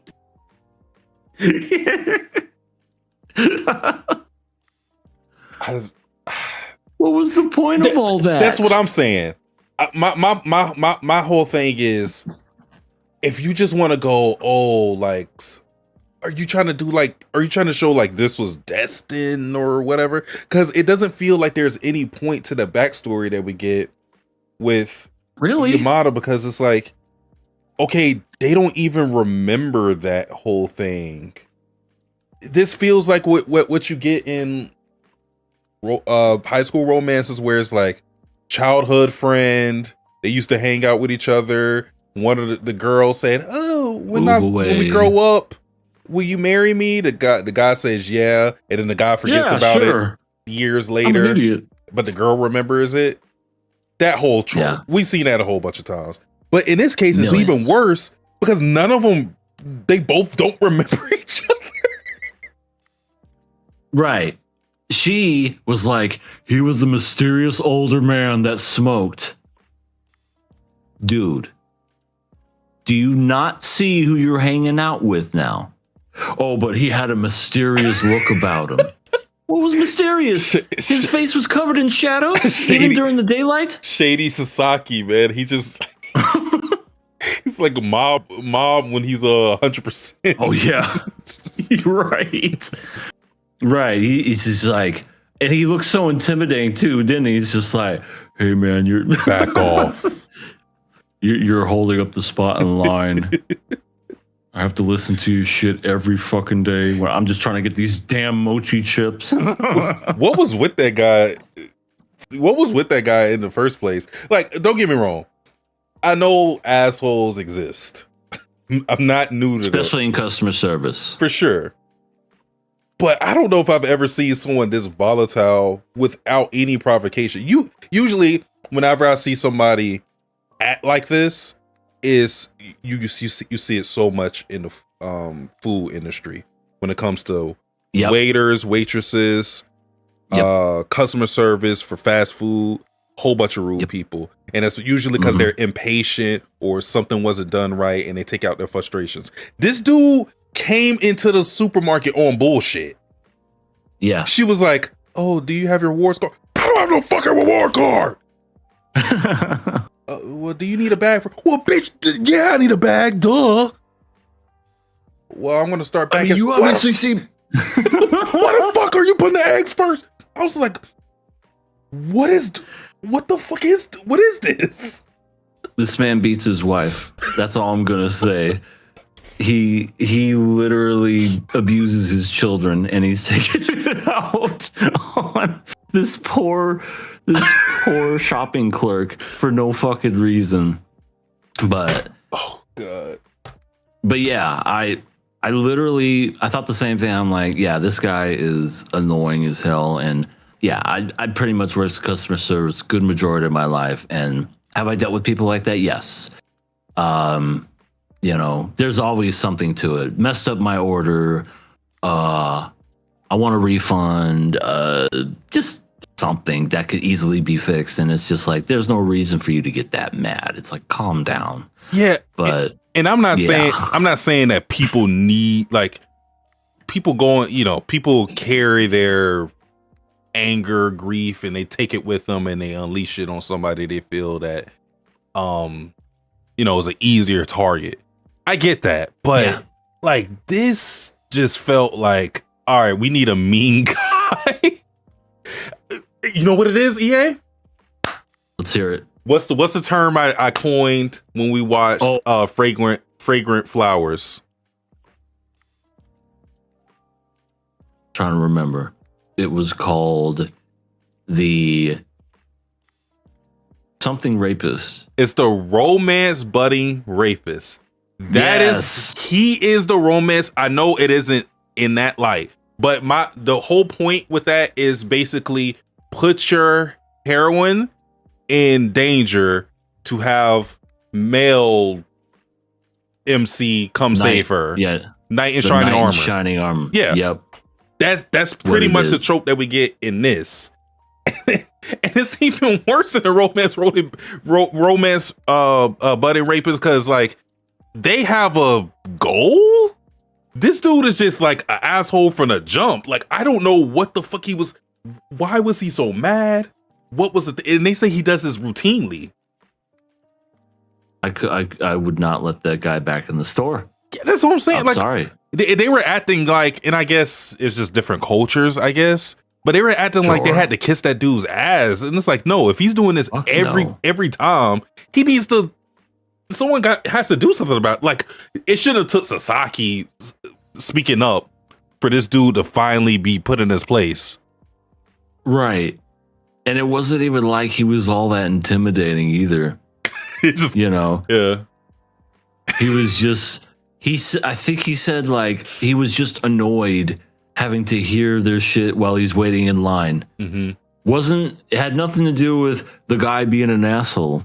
Because honestly, that's what he should have led with. You're a fucking asshole, dude. Mm-hmm. But he's just like, nah, I don't want to listen to your bullshit. And then the guy was like, well, shut up. And then he left. Pretty much. Yeah, but that was the thing that did it for old Tayama, where she was I think she was 6. Yeah, she had to have been 16 at the time. 16, and this was probably her first job, and she just had the eye and tears and everything. And again, there's some sweetness to it, and I thought, okay, this is why she likes this guy. It's a a fondness sort of thing. But again, the fact that she doesn't even know who this person is or remember him is where I went, what do you mean? What do you mean? It's Sasaki. What are we doing? Yeah. Why are we doing this? I don't know. Again, I just don't really understand the point of that. It felt like they wanted to do this like faded encounter thing, and I just don't really think that works. Yeah. Not for the story you gave us, and like, yeah, I don't know. It just it didn't hit for me. Me neither. And the sucky thing was, this was the first 6 episodes that were already released. So that means beyond this point is all going to be new stuff for the internet to see. And like I said, I'll be upfront and honest. I did not like this last episode. Like, I feel like it has a vibe to it. It's an interesting, like, oh, what's gonna happen and who these characters. But this episode just fell into the cliches that we've always seen when it comes to these romance things, and some unnecessary shit that served no purpose ultimately at the end, because the second half was pointless, but the first half was a cliche that we've seen all the time in high school romances. So it's that was, if there's, this is definitely the weakest episode in my humble opinion. Yeah. And it's a shame that it's on a Killer Pass block. Yeah. This wasn't the right episode to have this content in it. So I'm gonna be upfront. I am not passing this. I am killing the show. I do have a curiosity as to what's going to happen, I'm going to like probably watch it on my own time, but I just don't have like the urgency to want to get into it the way we're covering it week to week on the podcast, just because it's like, well, if we're just going to stay in a status quo, I might as well just wait till this finish, and then maybe I can enjoy it a little better, because then I'm not doing the whole like will they won't they thing. I'm just kind of like going into it with no expectations, and I feel like that would be a little better. And this is what I was saying when I brought up, like, when we were talking about the series, I think I brought up Kaguya-sama, and I feel like Kaguya-sama with the whole will they won't they thing works because, especially in the first season, they lean towards the comedy heavy. So you have to give the fans something. If you're not giving us progression with the romance, then we had to be entertained in some way. And I'm not saying the show doesn't have its funny moments or whatever, but I don't think it is funny enough to distract from like how stale the progression goes with the romance. And I think it's even more jarring when you have the two main characters be adults, but it feels like some of the interactions that you get are just like, it feels like their age, it doesn't even really matter. It's just like a skin for them. It's like they're really both 16-year-olds, just in like with the age of a 24-year-old and a 40-year-old man. Yep.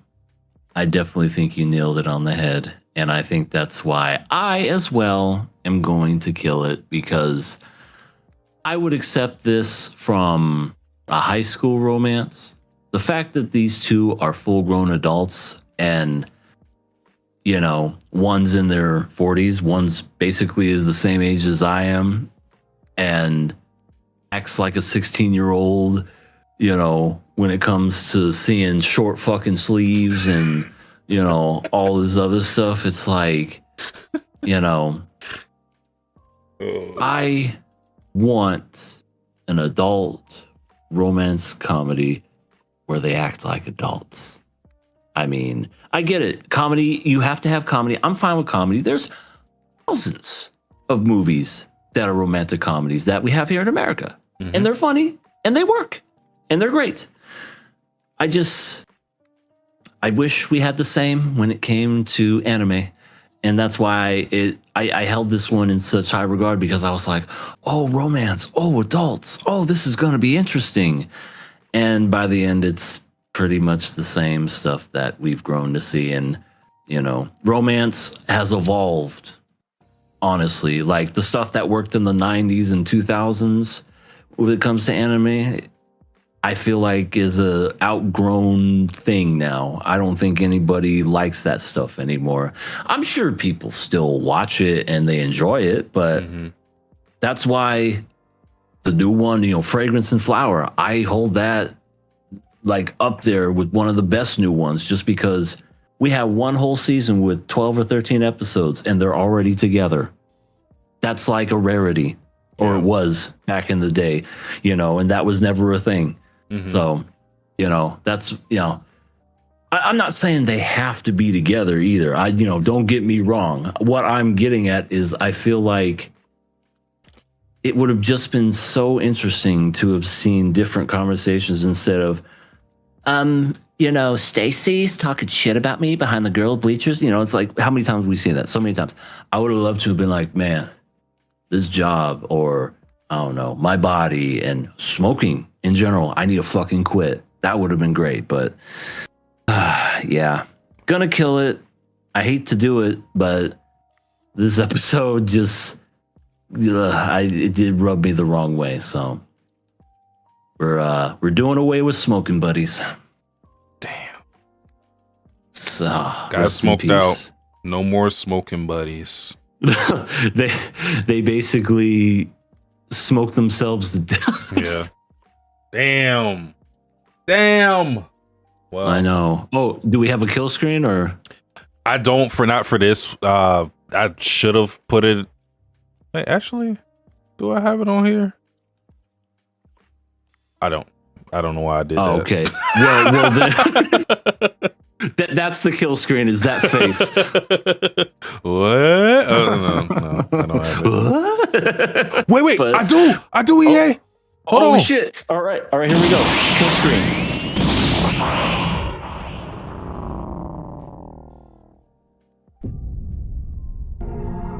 You have been killed. All right. I forgot. It's on a different scene, because I have like this main one and I have another one. I have it there. Gotcha. Well, rest in peace, smoking behind the back super alley buddies. Peace. Right. Moving on to our next show. We are talking about none other than I Want to Love You to Your Dying Day. Episode 6. Picked this opening song for Oh, nice. yeah, I like it that much. I mean, we're getting down to the nitty gritty on your tournament, so I was just like, I'll go with it. Let's do it. You know, I had to pick the Ocean or Cold one. I love that opening. That is a great opening. I mean, I don't blame you for 1 second. You're like, I'm gonna hoe everybody with this. And I'm like, I already know which one you're picking, so go by all means. So this is a killer pass week for this show as well. Dun dun dun. Are Yeah. we gonna have 2 murders? Don't know. So this episode, Sheena pretty much saw the gore and horror that goes into Mimi going into battle. She got DoorDashed a bag of her girlfriend's like limbs and stuff. Delivery for Miss Fran. I'll take it. Sign here, please. Here, sack of potatoes. It's fucking heavy. Put too much food in it. Oh my god. Sheena. Oh, Sheena, look at me. Oh my god, that has to be horrifying, legitimately. Like they didn't Absolutely. go full on with it because like they've shown it with, well, not shown it, but like they've alluded to like her just being in like complete pieces, right? And Sheena at least got to see her where she was already in the process of healing enough to where her body was intact. But I can't imagine like just opening that and then seeing all, you know, her battered body and then it reforming. That's gotta be traumatizing. Yeah. I almost thought it was weird how not as afraid as she was when she saw all that stuff, because it just seemed like it didn't really bother her all that much. I mean, yeah, sure, she was, you know, emotional, but I don't feel like she was like, oh my fucking god, this body is coming together and putting itself back together and it's Mimi. Yeah. Like I wish they would have leaned more into the horror element of it, because I thought that would have done really well. Like, yeah, we saw it episode 2, the whole body coming back together and whatnot. I almost wish that scene wasn't even like there, so that it would have been like a surprise this episode where she's carrying it, and then you hear her say the Mimi thing, and all these body parts spill out, and then she just starts healing herself, coming back together.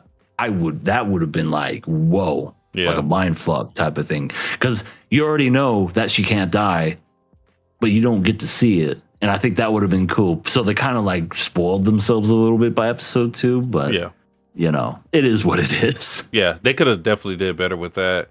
I do think a part of the reason why she wasn't surprised as much as we would think she should be is because I think she already had an inkling for how this whole thing worked. It's just that she was trying to not address it, because she's seen times where Mimi would come back and she would be bloody, and then she would ask Mimi about the blood, and then she would be like, oh, that's the enemy's blood.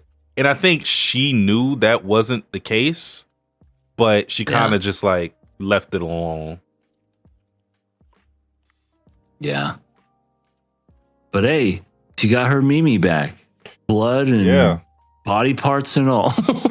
Every little bit of it. Now that I can just imagine this guy is just like, he just goes around picking up her pieces and stuff on the battlefield. What a job. He's just like, Jesus. Is that her pinky? You just got whatever, I think. Just throw it in. She's gonna have a guy's toe, whatever. I don't give a shit. Like just like Chex Mix of blood and gore. She's gonna come back, heal herself. Like, what happened to your hand? And it's like a giant guy's hand or whatever compared to her body. It's like, that's new. That'd be hilarious. But yeah, a lot of people are injured. Miss Friends giving out kisses left and right. And well, I don't know if that's what she's doing, but she's healing them. I'm hurt. That one, I think it was it a guy or was it a boy or whatever? Like he was like, "Oh, I'm in pain," and she's like, "It's just a scratch." Yeah. It's almost like he wanted to get a kiss from her. He's like, "Please, I'm fucking hurt." I didn't even think about that, but that's a funny thought. That didn't even crossed my mind, but you're probably right. Oh no, I hurt. Like he got like a fucking paper cut or something. I hurt myself. Please kiss me. I need healing. Yeah. But it could also just work in a function of like he actually was hurt, but everybody's injuries are so much worse that like whatever he was going through didn't even matter because everybody else was that battered. I could see it going both ways. That's a funny thought. Oh no, I'm in pain. Please. And he's just with his lips just perked and everything, ready for it. I'm so sick. Please help me. Yeah,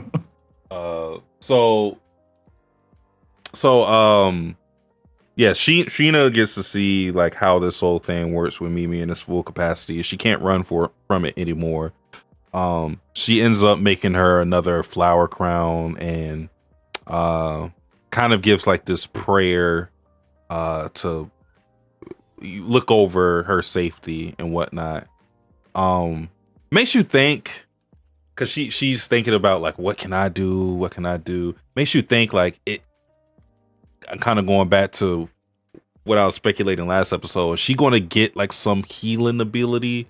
Because we know that's like some like very niche magic, like only a certain people can have. Like you have to be, I don't know if it's really talent or if it's just like an innate thing, but it makes you think like, is she going to have something like that? Because she doesn't really have anything going for her in terms of any like combat or magic ability. So I figured the series has to give her something for her to stay relevant in the story. I mean, she could just work as being like this foundation, like a home for Mimi, but it just makes you wonder. For sure. Yeah. It's I definitely think that's where they're leaning into with her, because we saw what she can do when it comes to fighting. She just loses her fucking arm and doesn't really do much other than, am I dying? Oh shit, I'm dying. Yeah, so it would be that.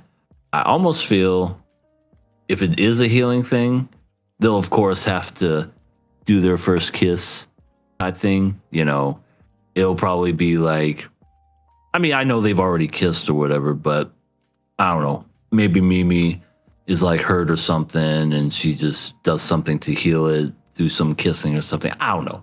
Yeah, I'm just trying to think about it that way. Yeah, it would mean more just because she would be the one initiating it. Before it was like Mimi, it was less of Mimi like going for a kiss. It was more of Mimi like mimicking something that she saw, like a kid. Yeah, and that's essentially what she did. See, it's like, hey, there's two random people on the stairwell healing each other. Let's heal. Let's go to our room and heal. That's what the kids are calling it now these days.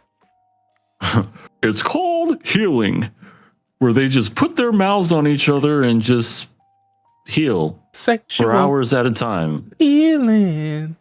Oh, that changes that song tenfold. Sexual healing. Oh, that's funny though. Speaking of which, sexual healing, I feel like, and this is why the podcast title what it is. I feel like while Sheena and Mimi are like, of course, the main couple, Seiran and Ari are they feel a lot more official. Like they feel like a real they couple. love each other. Yeah, they didn't show any like physical. There wasn't any kissing or anything like that. But I don't know. It's just like the air around those two feels like a real couple that's like that trust each other fully. Yeah. They well, I mean, they skipped right to the final step, Sasuke. They held hands the first time that we saw them, so that means that they are officially a couple. But yes, they do. Ever since we've seen them interact, they have definitely acted just like a couple, saving each other's seats, talking about what they would be like if they were without the other person. You know, actual kind of like what couples talk about, where it feels like a legitimate couple. You know, and yeah, no, I definitely agree. And then they got close because of the whole "I'm going to be powerful," and you know, Ari was just like, "And I'll help train you." And then they get close, and you know, forehead to forehead and everything, and yeah, like a real couple. Yeah, I thought that was nice. Yeah, I feel like while everybody craves like that solidifying moment, the kiss, this, that. I think that too. Do they crave that? I wouldn't be surprised. This is usually what happens with like the side characters in a romance series. It's like the main characters, they'll be willing to like wait to the end of the series for them to do something, but the side characters is kind of like their it's kind of like they use them as practice. Like, oh, I can get away with this because they're not the main people. It happens in so many different series. Yeah. I can go on and on about that, but no, I feel like again, the air, the aura, whatever you want to call it, the atmosphere around them feels that of a real couple. And I feel like this is just an example of how you can do things without explicitly saying or doing the couple-ish things where Ari is like, she pulls out her wand on Seiran and is like, are you actually prepared for this test? And then Sharon tries to assure her, no, I'm ready. And she's like, no, you are way too soft. You would hesitate because you know this person. It just, it shows like this level of like intimacy between the two because I think they just know each other really well. And like the drive for Ari, even though she's not involved in this, she wants to help Seiran be the best that she can be for this. It just, again, doesn't really have to show anything, but it says a lot with it says so much without saying nothing at all. Yeah. No, it's really nice, genuinely well done, and sweet. I mean, after all these years of KOA, you finally got Yuri instead of Yuri bait. Yeah. But so yeah, the big task for Seiran is to fight against Mimi, and I don't know how serious they take these duels. I don't know if it's supposed to be some fight to the. I can't imagine it would be a fight to the death type of thing, just because like they need people. Yeah, they're doing this because they need Seiran to fight. So I don't know like how bad the battle is going to be. I imagine it is going to be bad though, just because it'll dredge up a lot of drama between these characters. Like with, I mean, they're a friend group. Yeah. So yeah, God forbid. Yeah. So Ellie is here. Sorry. Hello, what is good, Ellie? I am late, but I am here. Hello. It's good. Yeah, I wonder if it's going to be the thing of like, because the thing that's worrying is Mimi and her penchants for violence. Is she well adept enough to hold back? Is she that good?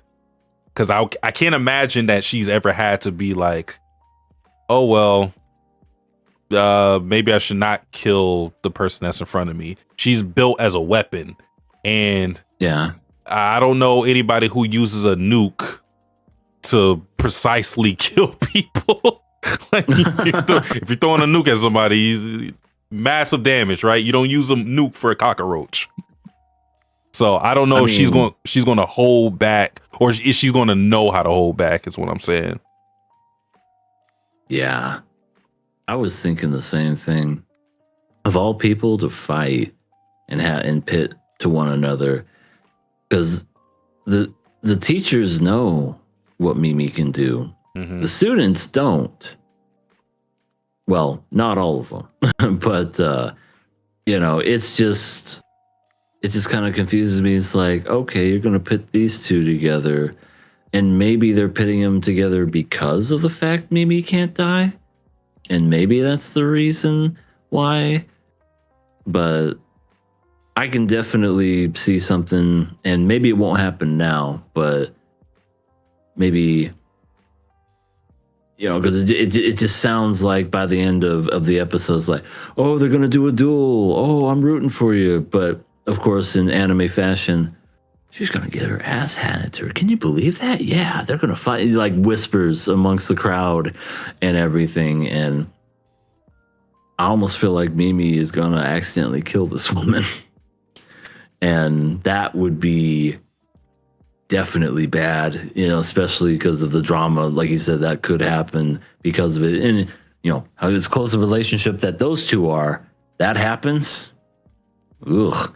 And maybe, who knows, maybe we'll try to save her, or someone will try to save her, and maybe it'll do the whole immortality thing or something. Like, I could see something like that happening. Yeah, it's it's set up in a way where you kind of, because I don't think anybody believes that Seiron is going to win this confrontation. No, not even close. Yeah, and we saw a little bit of what Seiron was able to do, and she and Ari were able to take out one combatant. But that was, you know, a joint effort, and Mimi is a whole different beast. Like, she's like soloing these mock battles. So I don't think anybody is under the delusion that Seiron is going to beat this, whether it be characters within a series or the people, you and me, watching this. So it's kind of a matter of like, why are we doing this in the first place? And I don't mean like why in terms of like the motivations for the characters putting them in a situation. I mean like why in terms of the narrative. What happens? What's the consequence of these two fighting? And I think I'm kind of leaning towards you, where I feel like a consequence could be Seiron's death, because that does a couple different things for different characters. And I think for Mimi, what it does is that if that were to happen, I think for sure the value of life will be instilled in her. Like, she would truly know what it means to live and die, because being immortal, you lose that sense of it, and then being a weapon, you're desensitized to death in the first place. So having someone who is a friend to her die at her hands, I think would do a lot for her character. I don't want it, because I do like Seiron, or more so specifically, I do like Seiron and Ari's relationship. But I mean, I can't lie, is if I was the author, it'd be very tempting to kill her right here, because you could do a lot with her death, I feel. Or near death. You could do that too.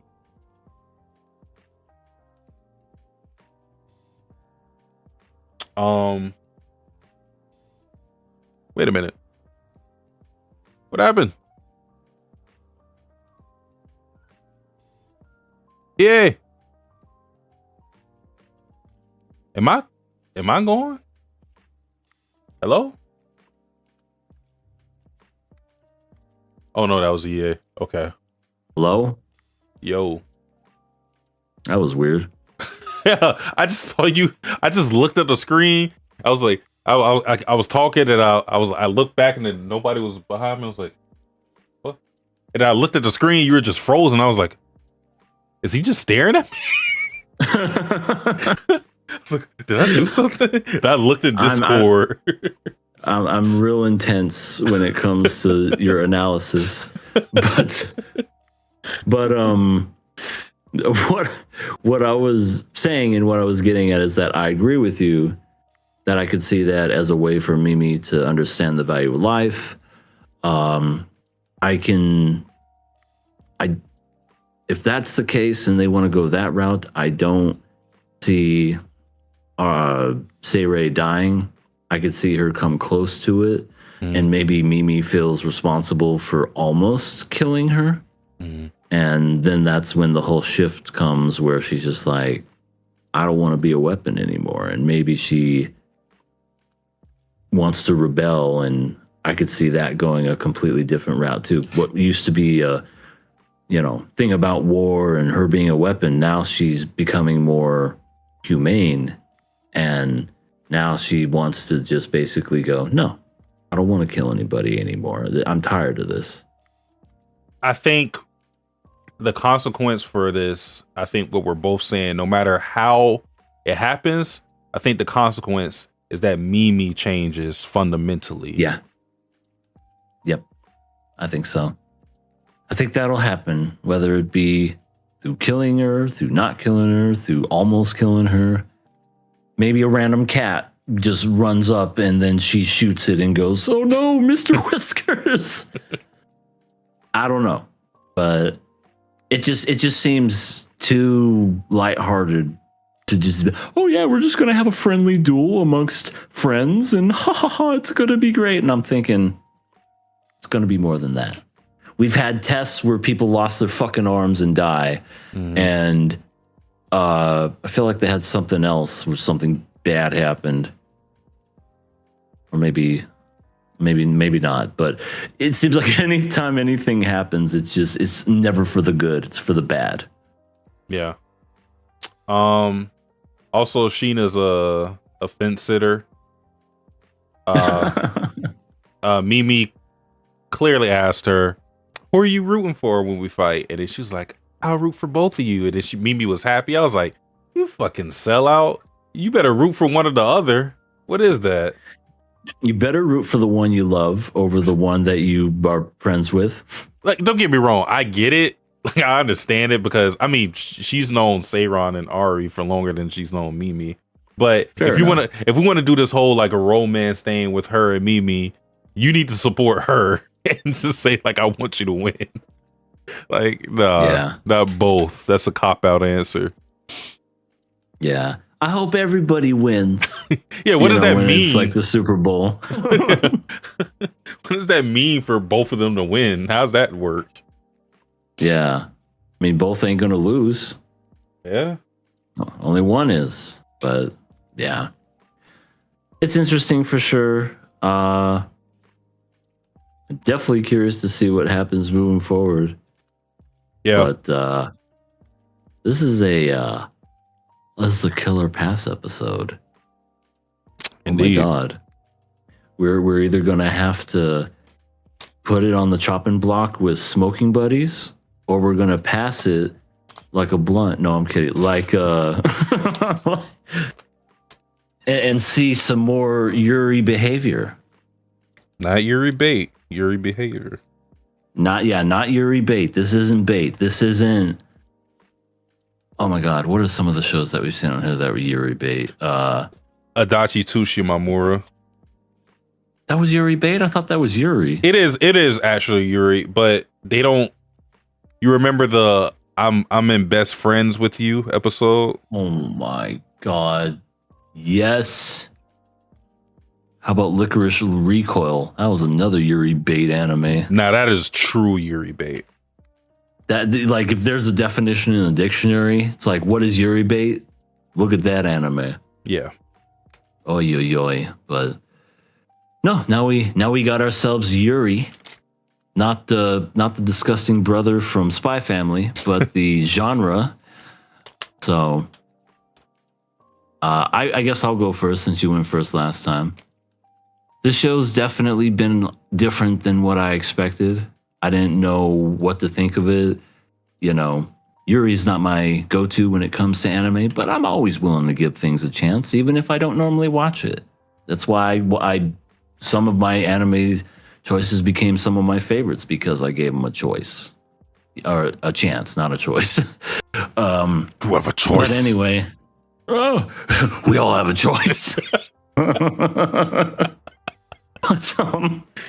with this series, it's definitely gone a different direction than what I thought it was going to be. I mean, I knew because it had the themes of war and this girl and that, but it's turned into like fucking, like death and regeneration and immortality and stuff like that, which in my opinion makes it more interesting than when I first originally heard about the synopsis.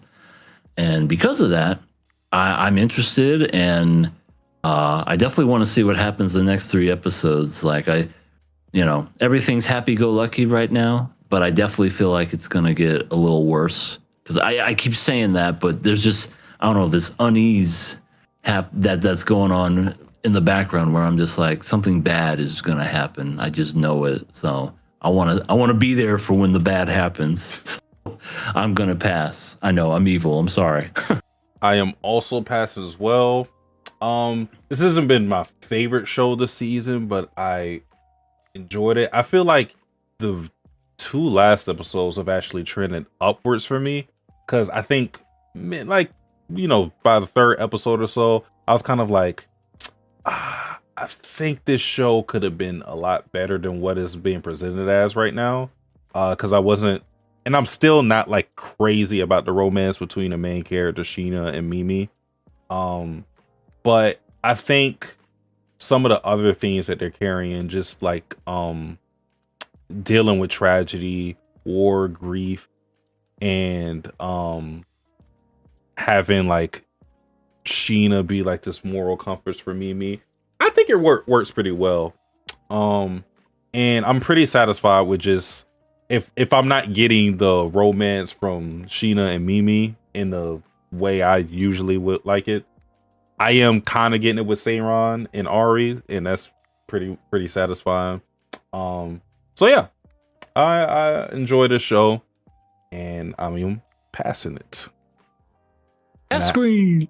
I have a pass screen right there.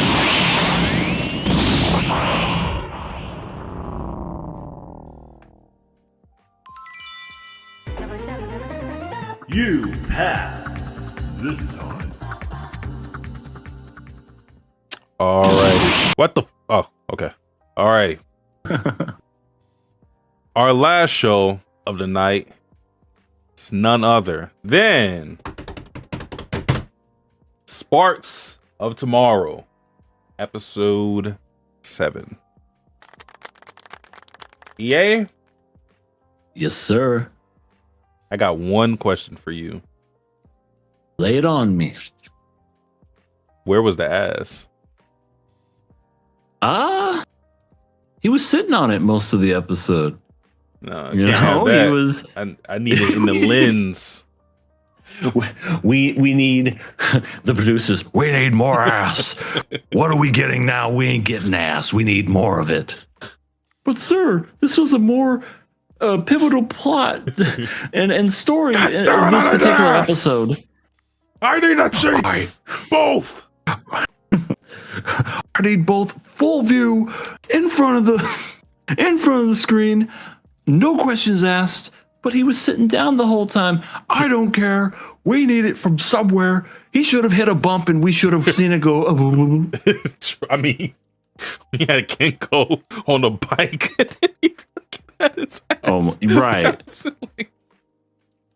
Also, My jumping ahead, these characters are superhuman. I know we're in the alternative timeline, but we also are dealing with alternative humans. These are not human beings the way we believe that human beings are constructed. These are like androids or something. Yeah, this is like the world of Marvel. If it was like in the 1900s or something, it's just like, no, this is a normal everyday occurrence. This is why nobody is shocked, where somebody can take a fucking bamboo shoot that's 200 feet fucking tall and just spoke it through, and then also climb to the top, as you put it so eloquently, like Goku and Dragon Ball with the power pole extend. Do you know how hard bamboo is? Is really tough. He's plucking it. He's plucking the shit like it's a little weed or something. Okay. Wow. I'm like, what the fuck? What the fuck is going on? And then he has a moment where he climbs the up the canal with his bare hands, like with the brick having this much space in between the other. Yeah. What the fuck? So he's Spider-Man too? Yeah, it's like something from The Dark Knight Rises where Bruce Wayne had to climb out of that hole. Yeah. And, you know, when his back was broken and everything, that's what it reminded me of. I was like, oh, he's Bruce Wayneing it. He's climbing up. Oh, my God. But he got up there. His arms were fucking shot and were probably like, I don't know, like rubber bands that you hold out. Like, you know how rubber bands are held out in the sun and then you stretch them and they're spent. He's going to be fine. He's probably got Wolverine healing. he's got that stuff in him. Yeah. Oh, I'll be okay. Just give me like 2 minutes. My arms will be fine. That whole episode was insane. So at the beginning of the episode, Inako is getting dressed up for her ceremony with Yosuke. Not quite the wedding, but just the ceremony basically for them to agree to marry each other. And Inako's all dressed up, everything, getting ready for this. She's kind of like resigned to her fate. But then Kihachi pulls an Inako and it's like, you have to believe in yourself. I'm curious. What's your dream, Inako? You want to be a brewmaster? Well, you have to do it. Please don't give up. And Inako's like, a good idea, you son of a bitch. I won't give up. Matter of fact, son of a bitch, I'm in. Yeah. Matter of fact, I'm not marrying that piece of shit anyways. Like, I'm out of here. I'm going. And yeah, they basically they're having their elope episode, their wedding crasher story play out. Mm-hmm. But what never should be lost in all of this is that the sister Noriko is the best girl in the show. Period. Like, no discussion. I mean, Suzu is pretty great too, but as far as like morally good, she's fantastic. Noriko is yeah. Not only is she super strong, this is like the second or third time she strong-armed her dad. No, this is the third time. This is the third time.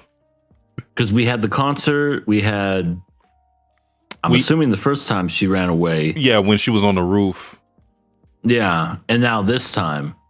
Yep. And I'm surprised this man's bones are not broken at this point. You know, just he's been strong-armed so many times. I'm surprised that whenever like he is trying to make Inako do something, I'm surprised that he isn't incorporating the fact that Noriko is going to stop him or something, because she's done it every single time. Like at this point, you just got to like account for her too.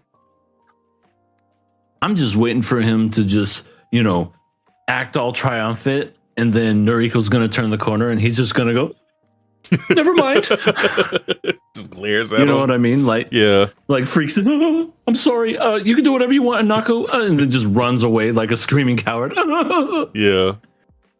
I mean, yeah, she I think the thing that's great about her is that unlike some of the other characters that we've seen, like Kengo, now he did kind of get his stripes a little this episode, but he's been one of the people that isn't in agreement with the things that Yosuke is doing or what Inako's father is forcing Inako to do. But he's been one that's kind of just like sitting there passively, not doing anything. But Noriko, although she won't really speak up too much, she won't push back too much with her father, she will do something to help her sister. And that's been the case every single time. Like every single time something has happened where she's been forced to make a decision, she's been the one that's been stepping in, putting her dad in the arm bar, giving him a way out, dressing up as her so that they can buy time. Yeah, she's been great. Yeah. Yeah, she's I mean, I have nothing bad to say to this woman because she literally holds her own. She got herself, I guess you would consider him a baddie in Kengo. Because he got an ass that won't quit. Yeah, true. He's one of those. Yeah. So, they're both gonna have some of the strongest kids. Oh yeah, like for sure. In the history of mankind. Like, honestly, because we talk about how there's no superhuman. Well, no, this whole series there's superhumans. They're gonna give birth to superhumans. Like Superman's coming out of there. Spider-Man is next. You got Batman. They're gonna have all kinds of kids, and they're just gonna name them after superheroes. It's gonna be Incredibles 4. Seriously, it's like, who are these? These are the Incredibles. This is how Sue it all Storm. started. This is Johnny Nitro. Yeah. Oh yeah, so good. But I remember how we were talking about how these past two episodes felt more like filler than anything else, and we kind of didn't have anything progressing. I'm so happy we're back on a storytelling level now. Yeah. Because we're now, like, because I was looking forward to that. I was just like, please go back to what, like, they were fun. Don't get me wrong. They were fun and I enjoyed them, but I was like, at some point, I want there to be some progression. And we finally got that this episode because we had the wedding going on, but not really the wedding, but just like the pre-wedding, basically, ceremony. Running away, making it over to Kate's dad, of all people, because Kate recognized Kihachi as, Sariko's brother and was like, hey, I have the, what did he say? 20-page? The 21st, the 21st century electric catalog. And that part confuses me because it's like, I thought we already had a catalog. This is another catalog now, or the original? I'm just as confused as you are, because I'm like, wait, I thought we already unlocked the catalog. I thought Suzu did the whole ninja trick, and then, oh, this is actually the catalog. But now there's another catalog? Well, okay, so someone brought up the point, I think Low-Key brought up the point in my chat that, or maybe it was, I don't know if it was Low-Key or Bag, but one of them brought up the point that the electric catalog that he had, Kihachi he had, wasn't real. And with a plot point like that, that just would show you like how great his inventions are. Like it would give him confidence in what he was able to do, considering that he was able to do and make all these inventions basically from not much at all. Which I would kind of buy into that. Like I don't know how real this new catalog is going to be, but I like the idea that the catalog that he is in possession isn't really like the god that he thinks it is. It's kind of like almost like a placebo. I kind of think about it as a weird analogy, but I kind of think about it like the sword, the Z sword in Dragon Ball Z when Gohan's doing the training, and it's like, and it was supposed to be the most powerful thing in the world, and it fucking breaks. Yeah, but it's like the training that he got from it made him powerful. Like, so I kind of think of it like that, where it's like the catalog gave him the motivation and the courage to go through these inventions, but it was like him himself that got better and became a great inventor because of his own ideas rather than just following beat for beat what his brother wrote. Yeah, I can see that. It'll definitely be interesting. I'm sure they'll explain it more the next episode, but we're going on an adventure to Kate's dad to collect it, but for some reason, Kengo is having a nervous breakdown. I mean, sure, he was after these kids and trying to bring them back and everything, and he did some superhuman crazy shit, but before all that, I don't know, he was like remembering something about Sariko and was like freaking the fuck out. And I think we discussed this before, where I think somehow this man feels guilty to where I don't know if he knows what happened to him as far as like he died, if he got captured, something happened to him and he feels incredibly guilty over it, and it shows, and it's all over his face. Yeah, for sure. So, yeah, I don't know.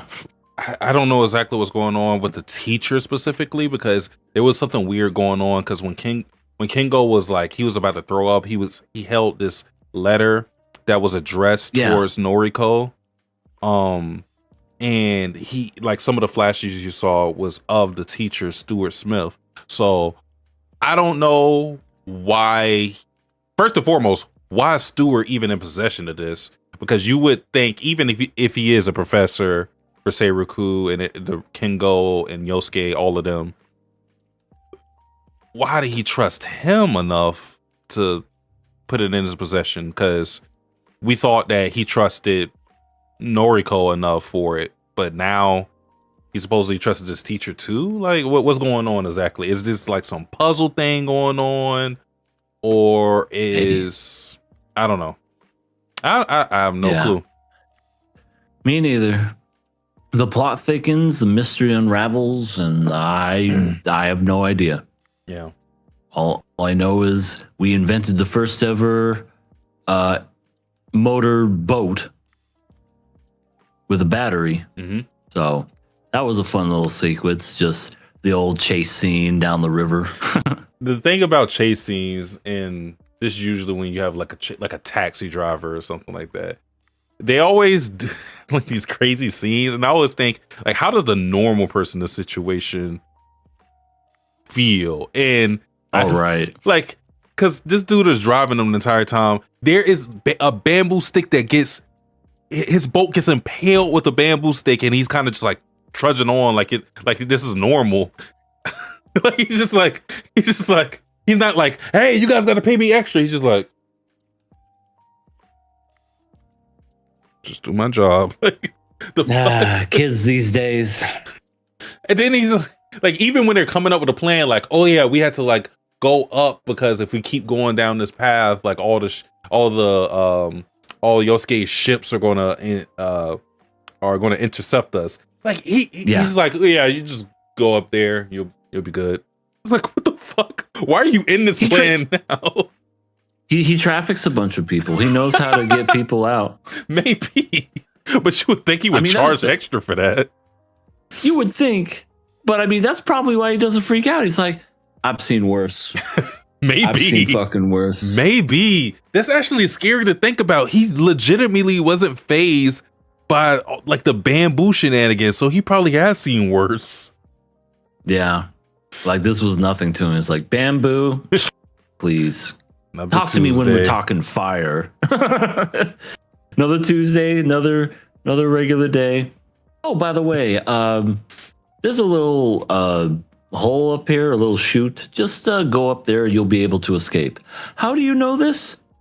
Hey, the less you need to know, the better. That's where I send all my hoes at when I need to get them across the border. Right. Because first of all, that was a long, dark path of tunnels. Yeah, I'd notice. So who knows? Maybe it's like, this is where I have sexy time with all my hoes, and then when I'm done with them, I just tell them to go up. Shoot them up into the sky. Just launch them like a slingshot. Happy trails. Oh my god. Yeah. Was well animated. That was great. That was fun. Yeah. I know we didn't talk about him because he really isn't worth talking about this episode, but congratulations to Yosuke on getting cucked. Got his girl taken away from him. Yeah. Applause. He took him away. Get her back. Yes, boss. Oh, we got that dude's name officially too. I don't know if they ever said it before, but his name is Izo. Ah, Izo. Mm-hmm. That's good to know. Yeah. Because I always knew him as the butler, but he's Izo. Yeah. Gotcha. Got a name. He has a name, and Izo sees a lot of Yosuke ass. That might be one of the perks. It's like healthcare almost for people I get 24-hour access to his ass. Sign me up. Oh shit. But I think that's pretty much the episode. The one thing I guess I will talk about, it's just really quick. Suzu just shows again and again why she's also great. I'll distract them. Blah, blah, blah, blah. She wasn't lying about that ninja thing. Yeah, she wasn't talking shit. She really is a ninja. Her family is a ninja. Like a whole, like, that's why they all look the same, because they're just a family of ninjas.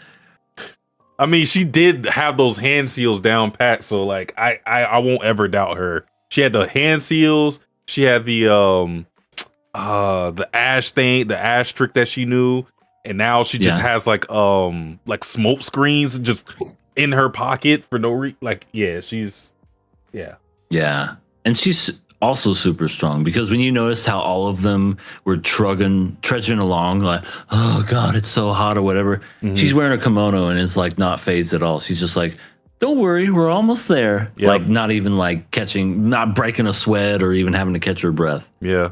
Yeah, she's a ninja. Sure. But I think that is the episode. I am with you. I am glad that this they decided, all right, we're gonna kind of move forward. We're not gonna do the self-contained episode in the vacuum type of thing. We're gonna move the Thank story God. along a little. Thank God. I was afraid of this episode, not gonna lie, because I was like, are we gonna keep doing this? I mean, again, it was fun. I enjoyed them, especially the last episode because it was nothing but just a rock show.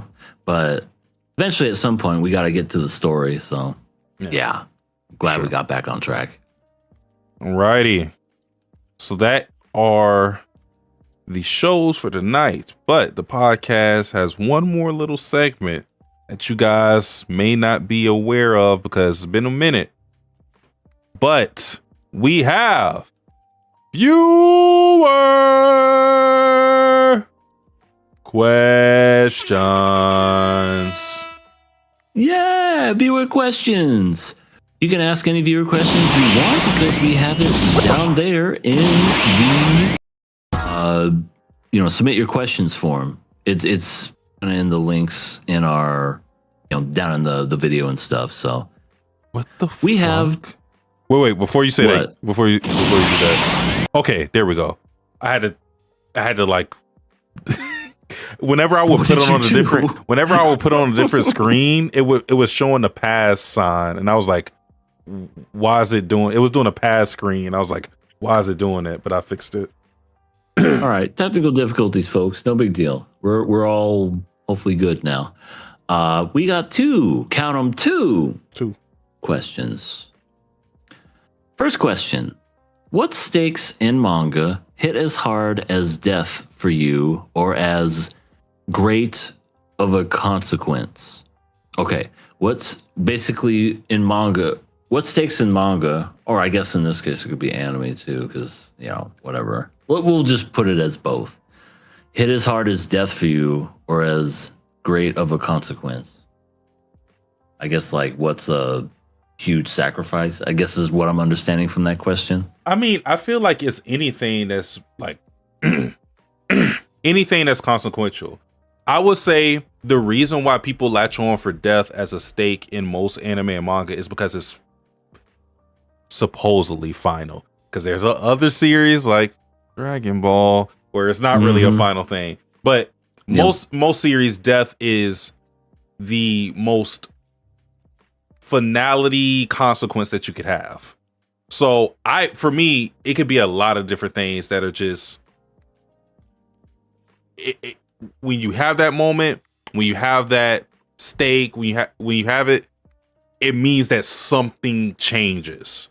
I'll have it. I'll answer the question, but I'm gonna give you an example of what I mean. Like, and this is kind of a spoiler for you, EA, since you haven't read One Piece.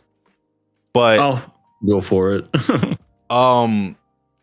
there's the Luffy versus Usopp moment in One Piece, and I think I have seen that. That has a lot of stakes for me, and That it's happened early on, I think. relatively early in One Piece. Like, Yeah. for One Piece, it's early. For other series, it's not. But Right. That's my favorite fight in One Piece still to this day, and that's because the stakes involved were, the situation was Usopp wanted to keep going on with the Going Merry. Luffy wanted to move on from the ship because it was breaking apart. Usopp has so much sentimental attachment to the ship because he's been building it as it's been breaking along their journey, and Usopp feels he's latching on his character to the ship because Usopp feels useless in comparison to all the other members who are fighters. Nami's a navigator. He feels like he has no place, so he's kind of like projecting himself onto the ship. He's thinking, if Luffy would abandon the ship, he would abandon me. And they fight it out because of Usopp's insecurities. And that's one of the best. I do remember this fight. It's one of the best fights in One Piece. Not because of choreography, not because they using light beams and super crazy powers. It's because the emotional weight to it. Once it happened, shit changed. Usopp is no longer in the crew. That's a stake. That, like, for me, I can't really like peg it to just one thing, but I feel like anything that just sticks, anything that you have that will stick to the story. I've seen it done with people's memories, for example, and in a way that is a death for people because your memories make you who you are in a sense. So like sometimes you'll lose your memories. It can be sometimes you just like lose your position in a certain place. Like I think of Fairy Tail with Loxus, how he loses his place in Fairy Tail because of his actions. Anything consequential that sticks. So that's kind of my answer to it. Yeah, I'm gonna be just as simple as that. I agree with you, Satsuki. I definitely grew up around the Dragon Ball and Dragon Ball Z era, and you could say it kind of spoiled me in a way to where when it came to the stakes, it really, like early Dragon Ball, I would say yes. And the Saiyan saga, when supposedly they couldn't have been wished back, was one of those things where I was like, oh shit, this is gonna account and mean for something. But then they just kind of, oh, let's go to Namek and let's go here and oh, let's do infinite wishes, and then it just kind of lost its luster. But I remember those earlier seasons were like, that was crazy. But yeah, anything that involves kind of like a death where it just like passes on the teachings of a student, or if it's like a sacrifice where you think, I don't know, like anything with like a father and their child always gets me. And it's just something, it could be a parent. I say father just because that hits more close to home for me. And, you know, Fruits Basket. She basically, you know, saved, because is that what it was? Like she didn't get hit because she was trying to save her daughter, was she? No, She just randomly got fucking hit. Kyo was involved, but yeah. Okay, that's right. And then she was like, I will never forgive you, you son of a bitch. You did this to me. No, I guess that's a bad example. I guess. Well, that was just Kyo thinking that she meant she would never forgive her. But no, I know. Yeah, I remember that because I thought that was weird even back then. But no, I guess the only thing I could think of, like I said, right off the top of my head, even though it's not like a huge sacrifice or anything, was something that changed drastically was Clannad After Story. And it was, and I'm so bad with these fucking names. No, I remember it. It was Tomoya, the main character guy, and her daughter, Oshio. And, you know, he felt like he was such a bad father this whole time because he kind of like never got over Nagisa dying and everything. And then, you know, he basically just apologized and said that you can live with me now. And that whole just scene of where she just bawled her eyes out and everything. And it gets me every time when I see it. And it just so happened to happen when my son was the same age too, which hits even harder. So, just moments like that where there's understanding on both sides and just this feeling of just like closure. I guess it's not like a huge stake. I guess it's not like, but it could ultimately like sway if this person changes for the good or for the worse. So in a way, it's kind of like that, but more the emotional aspect, I feel like, to me, hits hard for me. It hits hard as death and is a great consequence, so to speak. So, Those moments. Yeah, like relationships being put at stake. Just like the change in a relationship coming from one direction or another happening, I think is a great stake. Like and again, that could be shown in a myriad of different ways. But yeah, I mean, again, for me, the only reason why death is always talked about as something that people kind of want, things that people crave in, like they're shown in manga or whatever, isn't because they want death necessarily, but it's because They for want one, it to matter. well, yeah, they want the fights to mean something. The fights mean something when there's something put on the line. It doesn't need to be death per se, but you kind of don't want to go through with a fight and then death is like the thing that's the looming threat, and then it really doesn't ever happen. Then it just doesn't feel like you should be emotionally vested. But I think when you have things that are put at risk that aren't death, it can be just as hard hitting, depending on how, because it really just depends on your emotional investment in said stake. Because when it comes down to death, the reason why we're invested in it is because we care about the character. You know, because like if we didn't care about the character, why would we care about them dying? Right. Key joined in. He said, I was going to say Friendships ending 2. I would also say the series finale. That's good, Key. I agree with that. Oh. And the last question of the night, will you ever speak about the ongoing Paramount Warner Brothers merger on the KOA news at any point? Well, I almost feel like we did at one point, but I can't remember if we did or not. But I don't think we spoke on that specifically. I don't know the ins and outs of it. Like, I just know that it's supposed to be just a giant fucking merger, and like this essentially this company, because Paramount, I think is talking about buying up Warner Brothers, and they're gonna own 1/3 of the media and stuff, which is fucking insane to think. And I mean, I guess there's your news about us talking about it, because that's honestly all I know as of right now.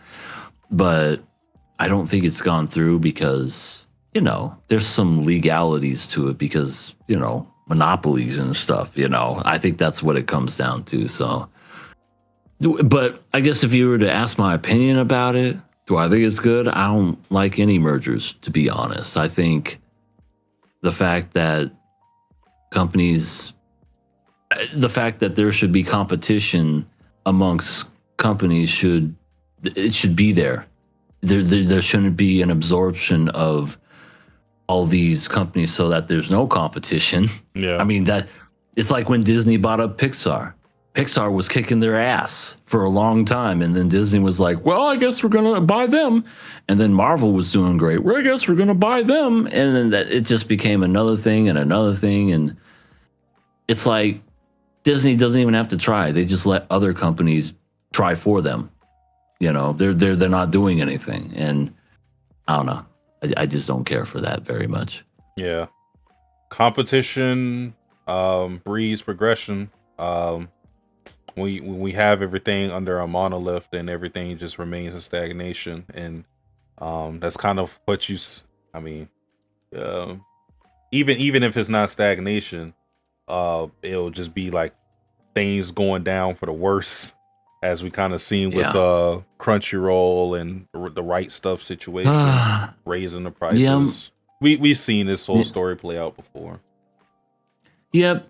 And that's essentially what's going to happen, because Paramount has Paramount Plus and Warner Brothers has HBO Max, and it's going to cost like $50 a month just to have this fucking subscription. And it's just, no. Sail the seven seas.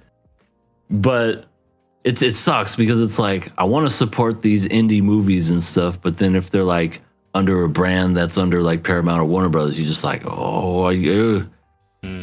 A24. Go with A24. They're their own thing so far until they get bought. Yeah. Well, that does it for viewer questions. If you want to ask us questions, as always, you got to look in the description, click that link, submit your question, and then we will answer it next week. As well as EA has already posted in the chat, we have our Patreon, which is only $1 4 quarters, 10 dimes, 100 pennies, 20 nickels. A lot of ways to shake it, but one is one. And I feel like we're the only ones who are charging you one. So tap into that. You will have access to our entire backlog of content. If you do decide to hang with us on Patreon, so make a good choice tonight. If you didn't make any good choice at all today, you fucking ran a red light, you crossed the street when a black cat walked across. If you made every wrong decision today, subscribing to us, paying that $1, that will be the start of a better day, because that's the right choice to make ethically. Yes, absolutely, very well said. And I was meaning to talk about this last week, but basically didn't, and I forgot. I'm posting them in the chat right now. We have a TikTok for y'all. For all of our wonderful clips I put up and I upload kind of like the best of and whatnot. And I recently just created an Instagram for the King of Anime podcast. So we're back up on Twitch. We had it for a while, but I just been lazy. Let me just say it what it is. I've been lazy, been busy with life. Life gets in the way, but now I'm getting back on my grind and I'm starting to upload regularly because I see that we're getting more subscribers by the day. I appreciate each and every one of you for doing so. But yeah, we'll do more on TikTok. If you have a TikTok, please don't be shy. Follow us there. Instagram is brand spanking new. I don't think we barely have any followers, so please follow us there. Let's get it off the ground. So yeah, you can, and they're also linked to our channel itself. So if you for some reason missed this, you'll see it on the actual King of Anime YouTube and everything. You'll see the TikTok, you'll see the Instagram, you'll see our Patreon, you'll see all the links there. So please, thank you so much for your patronage. I know last week we had someone recently join us. Can't remember the name right off the top. No, I'd sent them a personal message. So thank you again for joining. Greatly appreciated. Key says we better get hella selfies on that Instagram. Sure. I don't know what kind of hella. I don't know what a hella selfie would include or entail, but you know, like this. I mean, I don't know. I don't even post on my own Instagram. Yeah, fair enough. But you'll get the clips. You'll get the wonderful clips. There's 2 up there right now. Gonna be working on more. But thank you all. Appreciate y'all. And that's what I wanted to show y'all was that new stuff that we got going on. Yes. So I want to give thanks to everybody who tuned in tonight. Anybody that's watching the VOD currently, appreciate you. But I would appreciate you even more if you would hit that like and subscribe if you haven't already. Comment on anything that we said, spoke on, things that were sitting in your brain that isn't racist or weird. I guess we could do weird. Racist. No question. Yeah, no questions about that. Also, less about feet. We used to get one about like aqua piss a long time ago. Yeah, but like that person's Ruler's not no longer here to do that. So yes. Again, thank you all to everybody that stuck with us, but we hope to see you next week. So with that, I bid you adieu. I'm Sasuke the Savage. He is Everything Animated, and we are out. Have a good night, morning, afternoon, wherever you may be in the world.